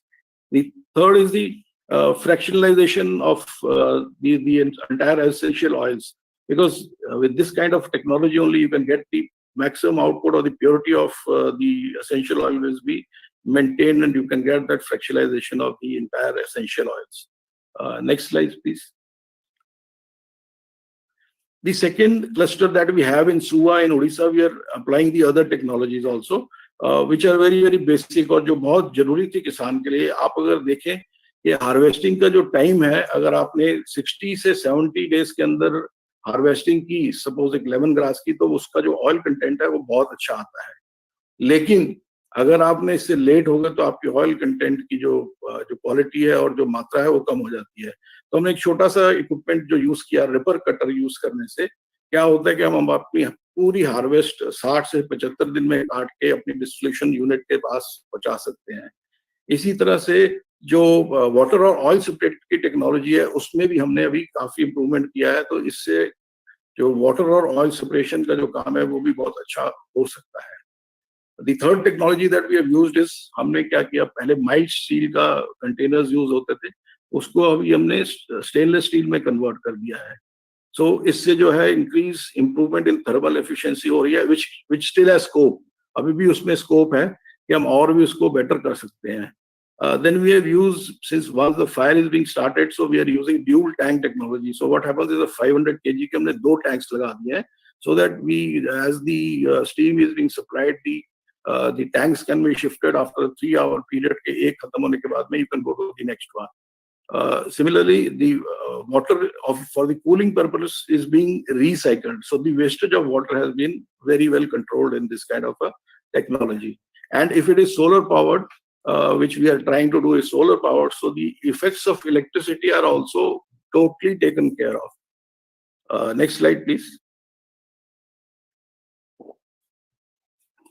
I'll go to another technology which is being used in a coffee cluster. So now this is the eco-pulping technology. This is a Brazilian technology which has come to India, which is being marketed in India. There are 4 layers of actually the coffee, when you're separating the beans and the coffee fruit is being separated. So there are 4 kind of processes which are involved. सबसे पहले तो एक floater है जो कि dry fruit, आपका जो coffee का जो बैड फ्रूट है वो फ्लोट होकर वापस निकल जाता है. Then you have to siphon off the upper, coffee का जो फ्रूट का अपर का लेयर होता है उसको साइफन करना पड़ता है. Then you have to separate it totally, mixture करके सेपरेट करके, और फिर लास्ट में म्यूसिलेज बना के उसको you have to get the entire thing out. With this new machine that is been installed, पेनालेज करके इसका नाम है, इससे क्या हो रहा है कि आप 2-3 things are happening. Firstly, it is a very compact machine, which is portable, easily assemblable here at the place. Then water saving बहुत ज्यादा हो रही है इसकी, जो कि पहले जो आप फर्स्ट और सेकंड स्टेज में आपका जो निकलता था, जितना भी वेस्ट होता था, that was a toxic waste which was being left into the open rivers and all, which was polluting the rivers. That is being avoided now, and the tanks which are getting the wastewater, they are recycling it and again getting it back. That water is being used, so which was not there in the earlier process. This is the latest technology we have applied in the coffee cluster of ours. Next one, please. The other clusters, the next set of clusters that we are using are the lifestyle clusters. इसमें हम natural dye के clusters आए हैं हमारे. So as you see on the right top में, there is a indigo natural dyeing का हो रहा है. Now we want this technology still we have to develop and make it more technology based. because there is a certain type of temperature required for the different dyes that we have to take out: indigo, pomegranate, eucalyptus, or areca nut. So in the indigo, temperature is required, which is at 50 degrees or so. So this has only been given by the sheep dung, which is being used for this. You see the lady sitting there underneath, that is sheep dung is burning, and which is giving the indigo dyeing for this. So we want more technology to come into the sector, so that for different dyes, different kind of temperature requirements are met, and the dye takes place properly. Then you have the handlooms, the looms, because we want to go for handlooms and not for the power looms. So there are pedal looms have to be evolved, और हमें इसमें technology की जरूरत है कि single loom, paddle loom, double paddle looms should come. We are also into banana fiber clusters. So banana fiber को निकालने का हमने ये टेक्नोलॉजी यूज किया है, जिससे कि banana fiber अच्छा banana fiber से cluster fiber extract करने में बहुत आसानी हो जाती है. Next one, please. These are the home decor clusters. It will be talked about. First one is the bamboo का जो treatment plant है, bamboo treatment plant. So that is being used in our bamboo clusters, and this again will be talked about a little later in the next presentation after I present. And the another one is our artifacts clusters. आपने कई बार सुना होगा कि घर में जो अच्छी decoration के पीसेस हैं, पुराने जमाने के वॉल क्लॉक्स या जो नॉटिकल आर्टिफैक्ट्स हैं, उस तरह का ये क्लस्टर है. तो इसको इलेक्ट्रोप्लेटिंग करने के लिए and make it a working model, जो कि आप अपने घर में लगा सकते हैं एज अ डेकोरेशन पीस, इसके लिए हमने electroplating of at a very large scale use किया, जो कि एक आम आर्टिजन शायद नहीं यूज कर लगा पाता कभी भी. तो ये क्लस्टर से वो चीज बहुत आसान हो गई है. Next one please. The next cluster that I am talking about is a service cluster. Most of us believe that service cluster नहीं establish हो सकता है, लेकिन this is a handmade jewellery का cluster है, जिसमें कि हमने टेक्नोलॉजी का इस्तेमाल करके जो entire ज्वेलरी मेकिंग है in that area, plus जो hallmarking है gold jewelry की, which is an essential part of the World Gold Council and requirements of our domestic sector also. This is being done under a one roof, where a hallmarking of the jewelry can be done. Earlier, these artisans were going to urban areas to get it done. Now, around their own place, they can get that hallmarking done, and casting and molding of their products that they get. Everything can be done under one in this particular cluster. Next. I have listed some opportunities which exist in the value propositions that we made. I have made it into three portions. The first one is on the agro-based and farming clusters. So where we require a technology is the sowing and harvesting. As I mentioned, the mechanization is required, which will yield very good results. We need cold press technology, because chemicals are being used. If you get cold press technology into the oils and food grains, kind of a thing, then you again will have desired results. The drip irrigation and the water ionization is also required, because we found that in one of the places where salinity is very high, if you have drip irrigation along with the water ionization process, then you can reduce the salinity. Now, organic sampling or a nursery-based sapling can also be a factor which can help the agro industry में, agro farming में या agro based clusters में use हो सकता है. To go from a agro organic and residue free this thing, so you have to develop from now the fertilizer based farming से आपको organic और residue free, पहले और residue free में आएंगे, फिर आप organic में जा सकते हैं. So that technology has to evolve over time, because it takes almost 3 to 4 years to shift from this kind of a thing. So those technologies also are required. Sir, conclude. Sorry? Conclude कीजिए, time up. Okay, sir. Then the other ones, you see the weather monitoring, drones, and eco-friendly packaging is also required. So these are the things which are required. The next one, in medicinal plants में आप देखेंगे, medicine plants में आप देखेंगे कि that you solvent extraction के लिए आपको अच्छी टेक्नोलॉजी की जरूरत है. You required field testing kits अगर आपके आ जाएं तो आपके क्लस्टर डेवलपमेंट में और मेडिसिनल प्लांट क्लस्टर्स में आपको हेल्प हो जाएगी. And similarly in the handloom and handicrafts, so the water management like in cotton farming is very essential. The natural dye extractions में आपको requirement है टेक्नोलॉजी की, at different temperatures require, the incorporation of solar or amba charkha also will help to a large extent. Next, please. Some of the challenge I have listed, because the technology means the social environmental issues have to be taken care of. I already mentioned from a GM to hybrid to residue, you have to, that is a time frame challenges there. Then the skill training and capacity building of the artisans is again a very issue which we need to address. And as far as the technology related to livelihoods, rural livelihoods are concerned, water और waste management is a issue जो कि आपको अगर technology वो मिल जाए तो बहुत advantages है. Eco friendly packaging is what is required. We have to shift to renewable energy because power और इलेक्ट्रिसिटी का जहां अभाव है वहां पे आपको ये टेक्नोलॉजी में शिफ्ट करना पड़ेगा. Next please. And the collaboration, these are the fields we thought collaboration में बहुत important काम आ सकती हैं. जैसे infrastructure में we spoke about के local material का use हो, चाहे local low cost house building material का use हो. इसमें I think fly ash is a very good example where clusters of fly ash can be built and technology can be used for infrastructure development. Water, waste, soil, both are self-explanatory. The clusters can be research and trial grounds for making all the technology which is being held, which be a trial grounds for that. Digitalization, self-explanatory. Certification we want. The impact evaluations we want. As to when cluster में हम जाते हैं तो जो हम करना चाहते हैं उसका after a 3-year period we want to know the impact evaluations of everything. The technology that we have done, the other thing that we have done. The quality control and standards is another essential thing in clusters where technology can come in big way. And institutional linkages. Again, we have taken a step that we are going to All India Council of Technical Education for linking the technical institutes with our clusters.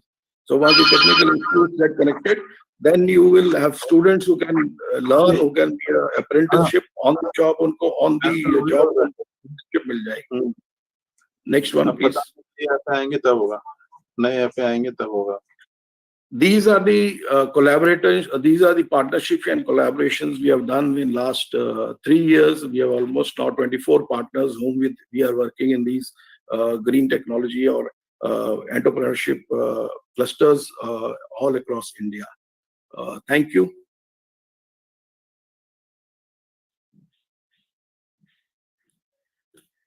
Thank you, sir. Any specific question about this cluster model approach? So now we jump into the next presentation, which is the showcase of the one of the cluster that is in Gujarat by FIWAD. So we have Madam Ratna here. Ma'am, you are there? Yeah. I'm here. I'm here. Yeah, please. So I have a presentation. While the presentation is just being loaded, I introduce my organization. SIBAT, Center for Indian Bamboo Resource and Technology, is a Section 8 not-for-profit company.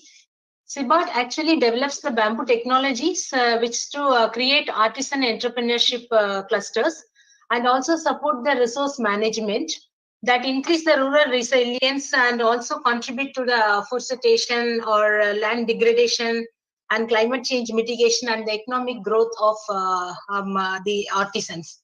We actually believe in commitment towards the circular economy and bamboo livelihoods and working with the rural community for their upliftment. So we have a project, we have a head office in Delhi, in Zamratpur Community Center. We have project operations spread in Gujarat, Maharashtra, Uttar Pradesh, Uttarakhand, Himachal Pradesh. We have conducted research studies and trainings in Maharashtra, Odisha, Rajasthan, Tripura, Nagaland, and Assam, 3 northeastern states. What we just do many projects, though this presentation is about technology application in bamboo sector for the rural community, especially in Gujarat. I am really thankful to Dr. Sunil Agarwal and Dr. Datta sir and Colonel Thapar for selecting Gujarat cluster as one of the clusters which IMEDF is working on the cluster module. So, we are just working on bamboo livelihoods, enterprise development and resource management, generation and management, also the technology development. We are also conducting the capacity building, production, and a little bit on the promotion and marketing side. Next slide, please. So while we are having a expertise in bamboo handicrafts, bamboo construction, and bamboo furniture making, there are other areas that where I wanted to show the expertise or the field trial or the pilot studies conducted on making sanitizers, bamboo fiber extraction work, bamboo charcoal and bamboo charcoal soap, bamboo soap also, and cream. There are bamboo tea, and there are like a Himalayan Himalayan nettle products, paint balm, Himalayan nettle capsule. So we are working on both bamboo and also other NTFP products. So these are all at various stages of the pilots that we are just working. This is a part of the Spurti project, one or two of the pilots that we will be promoting. The Spurti cluster project is 1 year old now. Next slide, please. We are like the few of the products that which we have already developed in Spurti cluster, like bottle folders, mobile stands, and lampshades. And there are other like hangers and coil-based products that we are going to be introducing soon, and hot pot stand. And these are the things that we are just already started working in Spurti cluster in Gujarat. Apart from that one, we are also like working with the farmers on bamboo plantation and bamboo plantation management, and also introducing the specific species which are going to be helpful for our own work. Next slide, please. So the topic has been given on that need of the technology. So what अभी हम लोग का जो है वहाँ पे primitive tribal group जो कोटवालिया के साथ में हम लोग काम करते हैं, so they have a basic working knowledge on bamboo. So they weave the projects, and all the baskets which are just been like produced and then exported to various other states in the country, which are made made by the Kotwalia and also other tribal people there in Gujarat. There are 7 districts which are predominantly working on the bamboo products, and they use the very traditional tools. And also the production is only basket which are confined to the local market. And, all the whole family, the 5-6 लोग है ना, सारे intensively वो production में लगा रहते हैं, and technology access is not there. उनको demand भी उतना ही कम है, उतना ही उनके पास में income है, and only the middleman is there, so there is no direct market linkages for their products, and aggregated demand is not there. Everything is a family business and the small work that they are doing. And introduction of the plastic products also diminish their demand in the market. So, and most of the Kotwalia tribal young members used to migrate to other urban areas for want of jobs. So, and also that sugarcane fields. Another one biggest thing that what in the present scenario that what we are seeing is that unwillingness of the young generation who are taking up the traditional occupation of bamboo based production or bamboo based products making. So here we come into the technology introduction, where the skills also skills of these people are enhanced based from the weaving से लेकर के उनको furniture making का, construction का, components making के लिए that we are just helping them. And we introduced new improvised tools, and also we provided them training on the usage of the treatment of the bamboo is also been touched in the morning also on the in another webinar about that one. And actually conservation and then making the bamboo for its durability and longevity, treatment is a must. Treatment either by normal traditional method or by a boucherie method or a pressure vacuum treatment. These are in Spurti we are using the power pressured vacuum treatment plant method for longevity of the bamboo products. Bamboo working machines that we have introduced for uniformity and faster production, and a lot of new innovative products that been shown in the previous slides, and also by Colonel Topper in the catalog that has been produced by using these bamboo working machines.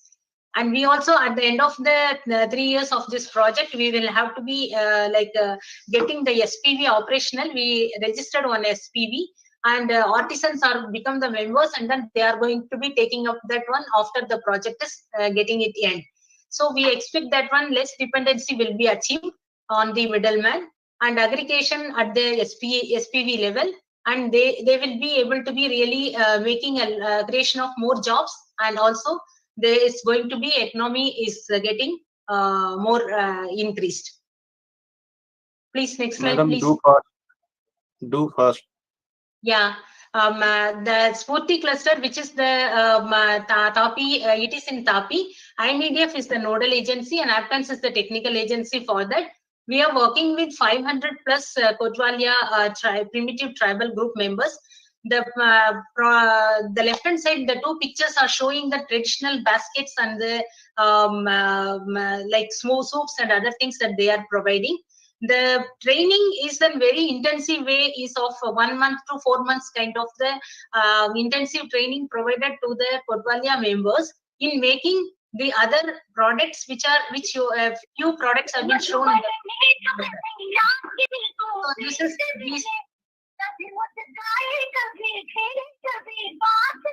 these are the products that which have been like produced by the members. Next slide, please.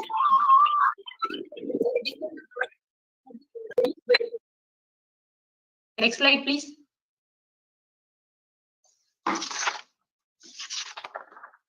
Next slide, ma'am. So there, the next slide is just talking about the tools which that we have introduced to the rural members here on the as a technology application. The middle of the picture is the knives, which is the only traditional tool that which they normally use for making their own products. But there are the other products and also in addition to that one, there are a lot of things. There's a drill bit sets, and then file sets, chorusy set, this hammers and C clamps. These are the things that we have introduced to the members, and also we help them to learn about that, how to use them for making a uniform production and also faster production. Next slide, please. This is our the infrastructure that which we have created under the Spurti. This is a treatment tank which will be treating the bamboo and, for its longer durability. And bamboo is a very and our the right hand side or the area where that one common Topper has mentioned in the previous line, previous presentation, where that one we are having our women and as well as the men folks that they are just being trained on. It's an on-job training activity. So they are trained on every aspect of the bamboo production products making. Next slide, please. This is a technology which the application, how it's going to be in that bamboo sector. So the basic things are that one bamboo processing machines have been introduced under the Spurti project, both for the single task as well as multitask. In the multitask, if you can just see that if it's a multi-purpose machine, which will be doing a planing of bamboo in 3 sides. So the hand tools have been given to each of the trainee, so that after the training is completed, they can take it to home and then they can do the production at home level. So not all of them are going to be engaged in the full-time kind of the activity in CFC. So most of the trainees that when they are working at home, they can use the hand tools, which have been shown in the previous slides. Another important technology that we have introduced here is the selection of bamboo and its grading of that, grading on the basis of length, thickness and distance between the nodes and straightness, etc. Where that one also the right age of the bamboo for its products. There are various products. Next slide, please. There are machineries and for the processing and the production. We have just shown us that one stand drill machine, cable cutting machine, sander machines, and treatment tank, and also paint brush booth. These are all the machinery supports that for the every trainee are being exposed to these operations of these machines. This is the prime kind of the activity that we are conducting. So all the trainees are given a training under the machine operations and making the production in a different and then innovative products preparation. Next slide. And this is technology that which I have already explained about that. So there are bruchery and other methods, and we are also like working on panel board production by using the slivers and slates at community level. So when we will be just giving them as like a bamboo, they can just take it to home, and then they can make the semi-finished products. They will be bringing it to our factory for just getting them that final touch on polishing and making a package, and also using that kind of the time which they can spare it at their home. Next slide, please. This is a pictorial depiction of the process, that is from the forming to finishing. Most of them that we have done, the raw material and logistics marketing services are the real part, but the design prototype manufacturing is the second stage, where that most of the technology is applied, and then we are just given. It's a treatment, and also making the components and the crafts and construction segments, and within doing a production and the finishing line. Next slide, please. These are all the products which have been developed by our workforce, Kotwalia tribal members, by using treated bamboo. So most of the few of them also that one can see in our website. So the next slide, please. So we have got the expertise on many various things like training and capacity building, plantation activity, large scale bamboo construction. Large scale bamboo construction actually in our country, that one using a low diameter bamboo, only very few organizations are working on, and Sibat is one among them. So we are using a very small diameter Dendroclamus toxi is one of the species that we use, and then we have making the large bamboo constructions of over 500 square feet, and it's like a 100 stalls in Nago Beach. So these kind of the things that is possible, and these are all having the scope on scaling up in everywhere. Bamboo furniture or bamboo construction component making, or in the bamboo plantation production activity, it's all anything can be done at a village level and at a community based. So we can just develop some village intermediary center to make all these products. And research R&D is kind of one of the area which has a scope on scaling up for the fiber cosmetics and all. Next slide. Please conclude, ma'am. Please conclude. This is the last slide on the challenges and support needed, where bamboo species have been like not selected species or for the selected purposes.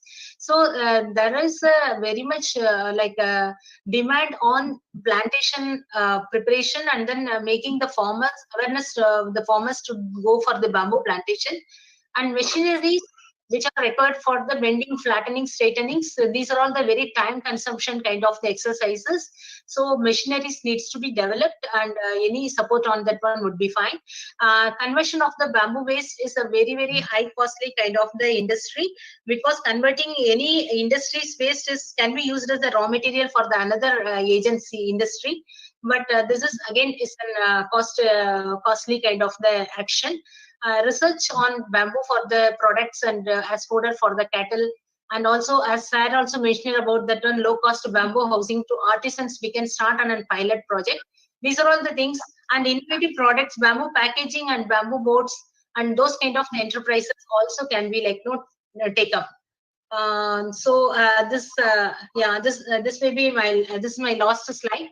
So what is USP is that one, it's a very fastest growing species, and what we need that one is forming to finishing, ease of process is the very much required kind of the thing. So we are willing to work on that one. Any knowledge organizations or with DST and everyone. Thank you so much for the opportunity. Thank you, ma'am. And Dr. Sarad is there from NBRI. Dr. Rawat is also there. सरद जी, आप कुछ कहना चाहेंगे? Medicine plant पे बातचीत हुआ। हाँ जी, बहुत अच्छा इनका काम चल रहा है, और इनको जहाँ कहीं भी हम लोगों की सपोर्ट की जरूरत होगी, we are ready to help them with technology as well as value addition part. Thank you. Any other specific questions about the cluster model? Raghunandan sir है CTD से। सर आप कुछ कहना चाहेंगे? So,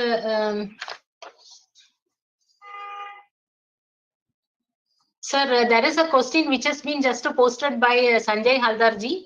Any technology process regarding bamboo-based and region-specific habitated development? Yes, Sanjay ji, and we can just talk. You can inbox me. I can just work with you on that and discuss about that. And also, we have developed a bamboo-based instant stick technology for our Tripura, and then we have worked on a 3-year instant stick project, which we have just supported 2,500 women clients on making their rolled agarbatti. So when before our intervention, they were only doing the raw battis, and after our intervention, they are now just making a Nirmahal is the local brand, and also they are supplying to our cycle brand agarbatti. 60% of the stocks are coming from our clusters. There are 2 excellency centers built in Tripura. So we have got the bamboo-based technology. I request everyone to kindly, or interested people to kindly visit www.cibart.in is our website for the various technologies that we have developed. Thank you. उन्नत भारत अभियान ने अभी hello doctor Sunil बोलिए sir. हाँ बोलिए sir, बोलिए। Professor Vijay from I am professor Vijay from IIT Delhi, उन्नत भारत अभियान, and recently we had signed an MOU with TriFed and CSIR and Nectar in Northeast region.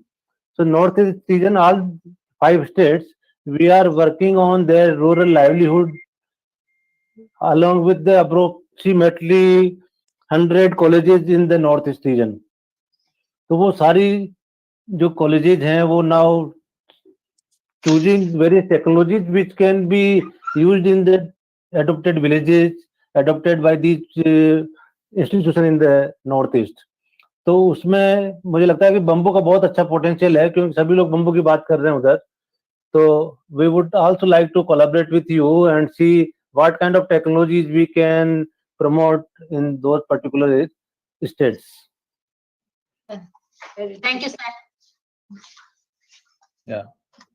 So thank you, ma'am. Yeah, sir, I just wanted to mention one last point onto that one. I'm sorry that I forgot to mention when I just introduced our organization. We have recently got a lab to land kind of the technology on establishing micro tissue culture labs for producing specific species for our own purposes and also for others. Like we have just got one lab has been exported to Madagascar, and one lab has been established for Uttar Pradesh in Lakhimpur. So we are very happy to just to work in any other technologies too with the interested persons. And this is a very low cost kind of the technologies that we have introduced for the benefits of the farmers, ma'am. Thank you, ma'am. Thank you. Thank you, sir. So now we have the last presentation from my side from the seed division, and this is about how we are working in the field through a network of science-based organizations.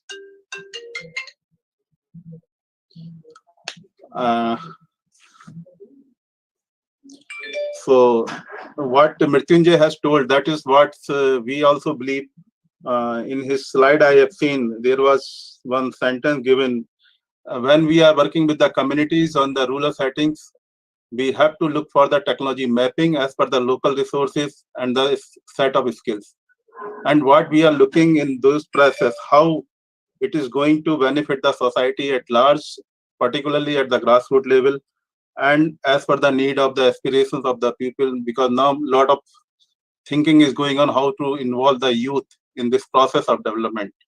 So this is one of the division within the DST, Science for Equity, Empowerment and Development, and there are various schemes and programs related to SCST and women, and some schemes are there which are technology oriented.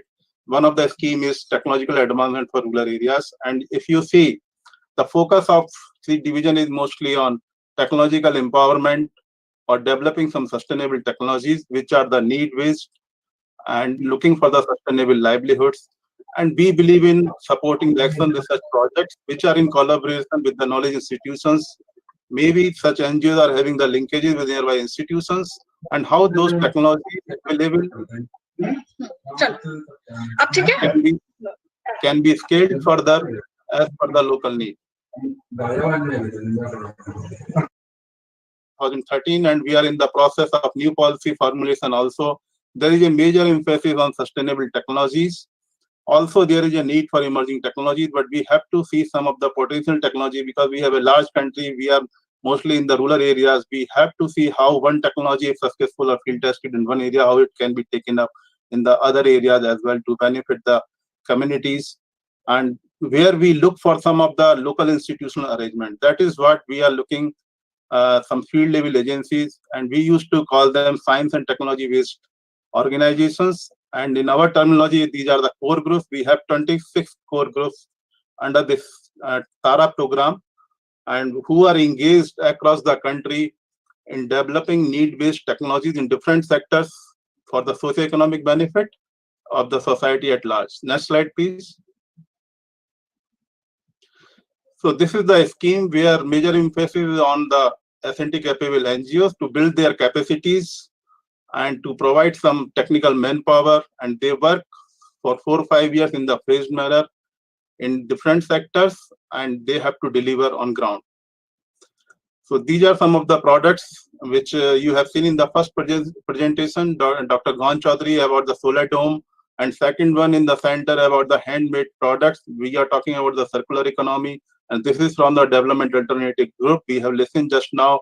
And third one is about the pottery microwavable pottery item. This is one of the group IRTC in the Kerala.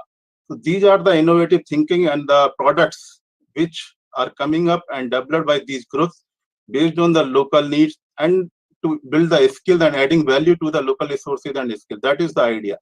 Next slide, please.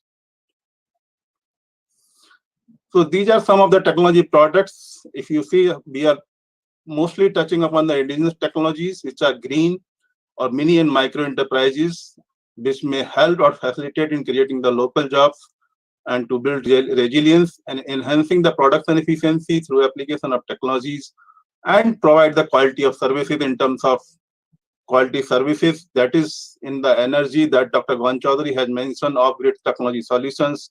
Or you see in the center of this particular picture, Gharat water mill, which is used in the mountain areas. Or we look for some nature-based solution. You see in the left side, there is a fiber-based items. This is one of the group Peer-Made Development Society, and women SHGs are involved and engaged as a social enterprise. So these are the small efforts and which are creating some impact at the local level. Next slide, please.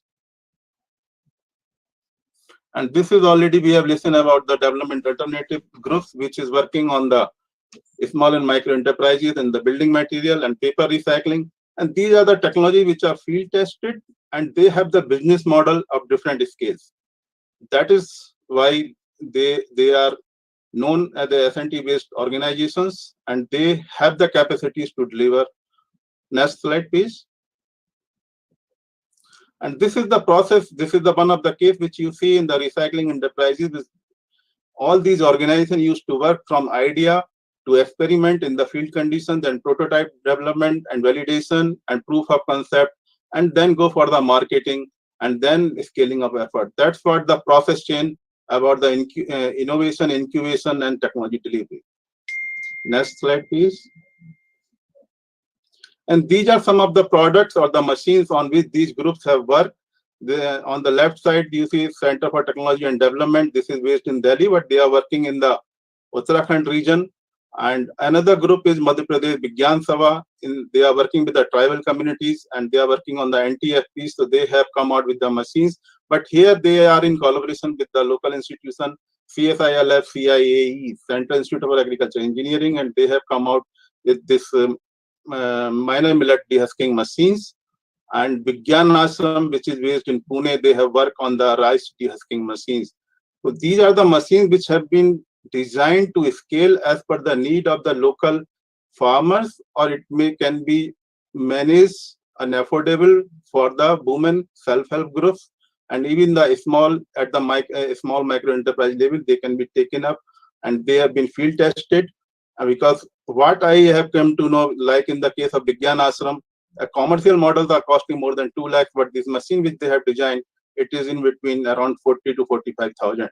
So that is the kind of scale these groups have the capacities to work on the scale and as per the need of the communities in the area of their operation. Next slide, please. These are other efforts which are being put in by other core groups, and this is one of the group based in Hyderabad and seed, and they are working on the dryers, and they have come out with some innovative products. And one group working in the Himachal, in this Uttarakhand, HESCO Dehradun, they are working with the Boomen SHGs, and they also have Boomen Technology Park. And right side, you see this is another group, Tide Bangalore. They are working in the energy sector, and they have come out with innovative products and varieties of produce. Next slide, please. So this is one of the business model you see. This is from Seed Hyderabad. They have worked on the solar cabinet dryers, and they have come out with different scale, SDM 50, SDM 100, different capacities as per the need of the enterprise. And they are working on constantly to innovate and come out with the next level of solutions. So that is the continuous process on which these groups used to work. Next slide, please. These are some other initiatives which are recently being taken up. Dr. Lal Singh has already mentioned about the space and water heating system for the high mountain areas. And development alternative, Dr. Vijayalakshmi has worked on the water related problems. He has come out with the solutions. And dome dryer, this is again from Vigyan Ashram, and micro solar dome, already we have talked about this. And one group is Vigyan Kendra, they are working on the biogas systems, and that is in the Kanyakumari. And all these technologies and the profiles, you see, this is the we have tried to capture some of the technologies which we used to look as a social enterprise.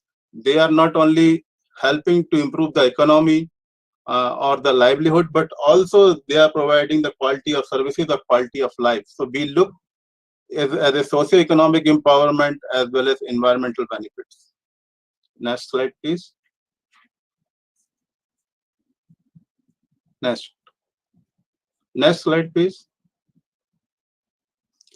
So these are some of the technologies from out of 26. I have tried to capture 16. Some of the technologies, we have the compendium of technologies about these core groups. We used to bring out alternate years, and more than 100 technologies which are field tested have been captured, and that is already available on the DST Tara. We have the specific website dedicated for all these core groups and being maintained by one of the group, Vigyan Ashram Pune, and all profiles and contact details available on DST Tara websites. Next slide, please. And these are the compendium with the technologies which you can see, and the impact and outreach of such technologies. That's what we are looking also to collaborate, and what we are discussing and with Mr. Sudhirji from MSME, that these are the groups we look for the some special purpose vehicle or the technology available with the institution or knowledge institution, but how they can be taken up to the communities, because these are the groups who are community-based organizations. They know the pulse and sensitivity of the people, and they can work and design the machines or equipment in consultation with the knowledge institution, and they can deliver for proper absorption of the technologies which can be owned and to empower the community at large. Next, please. This is some of the data which we have tried to capture from these 26 organizations, how they are working or delivering at the individual level, at the farmer level, or to the women SHGs, and creating micro enterprise and some green jobs. This is a small effort, but it is some reflections how they are working, and they are connecting or contributing to UN Sustainable Development Goals as well. Next, please. So this is a national footprint of these organizations, and they believe what they say. We have the core manpower which is supported by DST, and they have the capacities to innovate as per the local needs and requirements. Next slide, please. Besides that, these groups who are working, some of them also have the outreach in terms of from state to state level or from the country or global level. So these are some of the reflections which you can see about the water mill, which has been taken up in the different mountain states. Even the micro solar dome technologies, which is now 10,000 solar domes, have been tested in different climatic regions. now is in demand in the Bangladesh, also in South African countries. And Development Alternative has come out with the technology package for paper recycling and vertical shift brick clean technologies, which is also being promoted now and has been taken in the Bihar recently, because it is helping in the sense to, from the pollution point of view, and also in the South Africa countries, we have such knowledge that they have some projects which are helping to set up such units in South Africa and some countries. And Seed Hyderabad is also having the solar dehydration technology in demand, not in India but outside as well. And Tide Bangalore, which is working on the energy efficient cooking devices, is also having the support from the national international funding agencies. And lastly, this is from Dr. Lal Singh, which he has already mentioned, the recent innovation which has got recognition from the State Innovation Award, and that is also benefiting not to the organization but innovation they have done, but to the artisans and the local people who are engaged in the fabrications. And that's what he has shown in the slide: 15 lakh turnover per year by engaging the local fabricators. And it is really giving. But we are talking about the Atmanirbhar Bharat, Atmavishwas, and Atma Samman. That's what we look in each and every project and the initiative which Seed is doing, and we are looking forward to such collaboration and such partnership with all the like-minded partners and even the line function department and the ministries. Next slide, please. So if we see about because a lot of focus now is toward the SDGs. If you see the inner cycle in the pink color, these are the problems. We are looking for the high-tech options and adaptive R&D and some scientific inputs.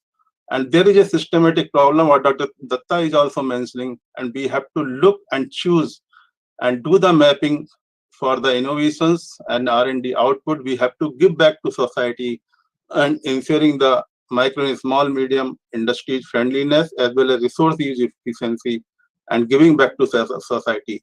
So that is the focus, and this is the kind of imagination which we have. I had a discussion with Professor Chanakya from ISTI Bangalore. This is his brainchild, and that's what we are trying to evolve a framework, how we can also address at the global level and the national level. So next slide, please.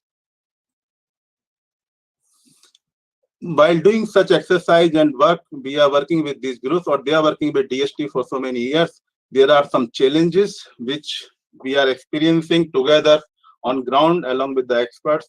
That's what also reflected in earlier presentations, and Mr. Sudhir has also mentioned about the eco-friendly packaging and adoption of such technology products. And of course, certification and validation is the main issues in such indigenous or traditional technologies. That's what our new science policy is also emphasizing on, to create the centers for certification and validation of the indigenous technologies. And market linkages and development, of course, that is the issue. And the convergence with line function department, we are really happy. We have here with Joint Secretary Sir from Ministry of MSME, and that is the kind of support that we can have, and we can have the collaboration to scale up further such efforts. Next slide, please. And Dr. Ketki was also mentioning, we were having a discussion from PSA office. We should do some SWOT analysis, what strengths and weaknesses and opportunities and threats are there. These are some of the strength, weakness, opportunity, and threats which we came across while designing one of the program, technology accelerator platform for these groups through development alternative and Vigyan Ashram. And these are the strengths which they have. These organizations have the strength to map the technologies, the needs of the local community for socio-ecological impacts. But there are weaknesses also. They are in the remote areas and not properly connected with the research institutions, though DST try to put, and we go in the field with R&D institutions, some scientists, and then we also find the solution on the ground.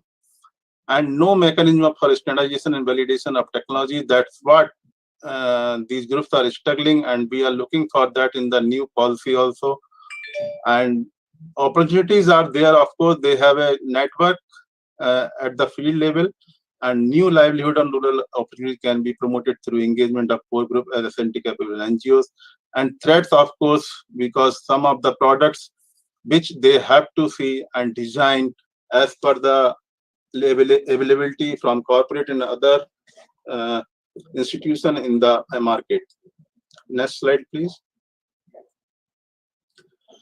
So when we talk about the technology, social enterprise, and livelihoods, these are the approach which we will look for, and scouting and selecting the scale of the technologies, and we look for the sustainable technology, sustainable in the sense socioeconomic and in tune with the ecological needs, and scaling of traditional and digital technologies in this process. And of course, we look for the self-sufficiency and self-reliance, which we are talking at the village level, and building the local capacities and skill to address issues of equity, empowerment, and development in rural landscape. And of course, engagement of the academic institutions, CSIR labs, and IITs, which are really helping some of the groups which we have seen in some of the technologies. But that needs to be strengthened, and we have to go next level for strengthening such bond and the bridge of collaborations and linkages for social enterprises. That's what the effort we are trying to do through this Science Society Setu and scaling up the village-to-village community flow of technologies from one block to another. And that is where the role of other line function department used to come. If we are working in the 5 villages, of course, these groups have the capacities, and that's what we believe in DST. They can do 5 plus 50 villages if such technologies, because they have the complete business model and they have been field tested. Next slide, please. Even in the current COVID situations, so these are the challenges and the opportunities we look for now. Inclusive and equitable socio-economic development in tune with ecology. That's what we look in the projects, and nurturing the natural resources, both in terms of human and social capital. And of course, Mrityunjay has also mentioned about the soft skill and the hard skills, which is required in the CWAT presentation also, and addressing the social needs of different age groups in the pandemic situation and digital technologies also. We have some programs also for elderly and disabled. That is a very specific program which C division has, and where students from IITs and MTech students are involved. So we are also working on those research issues, and that is the need if we have to think about the inclusive growth and inclusive development. Next slide, please. So overall, this is what the system approach when we talk about the development through science and technology, empowerment and the responsible governance, community at the top, and we work on the need assessment, that is the technology mapping and the technology appropriation and adoption, and then building the capacities at the local level and look for the sustainable growth locally. So these are the process which we look in the each and every program, and technology remain the main focus for creation of livelihood 3A approach, which I believe appropriate, affordable, and adaptable at the community level. We look the change makers, not the organizations, but the change makers at the community level, and they should come out as the community-based organizations, and they should say, yes, technology, how it has helped and facilitated to empower them, not in terms of the economic benefit, but also to address the local problem like drudgery and improving the quality of life. Next slide, please. So what we see in the complete the picture role of national building organizations, these are the actors and so many factors which involve in this process. Schools and colleges, which is the model of the Vigyan Ashram, they are engaging the student. Even the Barefoot College, which is in Rajasthan, Tilonia, they are also working in the same approach in the night schools, and they have come out one of the technology product, solar-based digital that projector, and they are working on this process, how we can build the capacities and we can infuse that SNT things in the mind of these budding scientists at the school or college level, and further it can go how at the next level, and then we look for the technology incubation or technology development and incubation, and then delivery, and look for the social enterprises. So this is the chain which we will, and where CSGs have the role. And our approach will be what we are talking now about, the Atmanirbhar Bharat, village-centric rather than city-centric growth. And because India lives in the villages, and that is the route which we have to look for when we are making such efforts. Next slide, please. So finally, it is the need to nurture rural and social entrepreneurship system, ecosystem. And that's what Dr. Lal Singh had mentioned about what we look at the startup, or we should look for the social entrepreneurship. And technology is required at the speed and scale. And of course, it should ensure the sustainability. And this is a collective effort. Individually or individual organization can't do this, because if we are working on the ground or with the community, we have to do collectively to address the challenges at grassroots level and the impact at the bottom of the pyramid. And that is the need. And we look for the Atmanirbhar Bharat, and we have to do in ourselves आत्मचिंतन. और वो ही चीज की जरूरत है जो कि आत्मविश्वास लोगों का बढ़ेगा, और उसी से टेक्नोलॉजी का परकोलेशन और एडॉप्शन का हम महसूस कर पाएंगे और उसके बेनिफिट को हम समझ पाएंगे.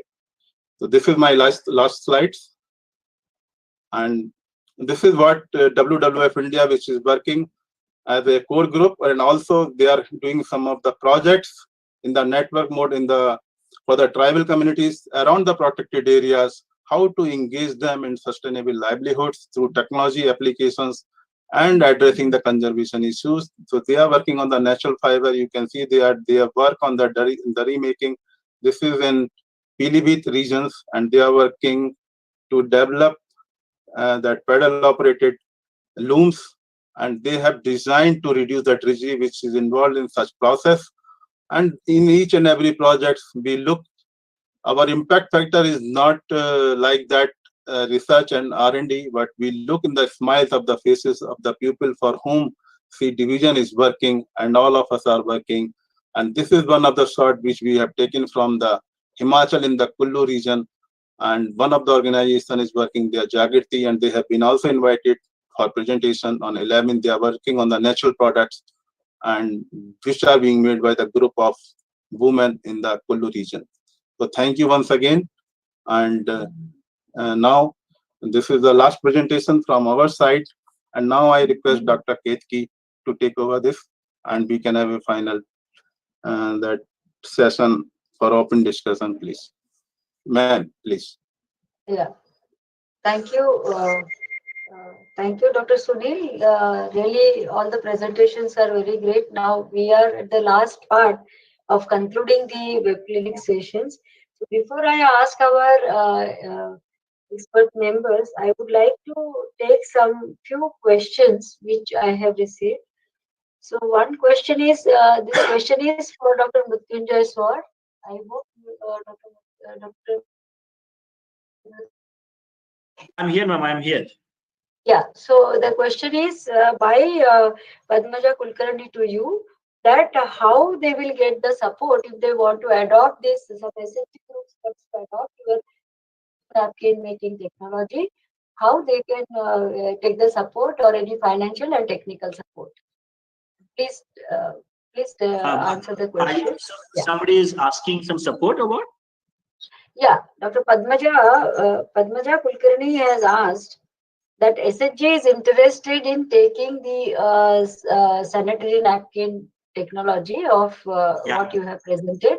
Then what are the means of getting support? Either knowledge, so you will do it. Any idea how they can get financially?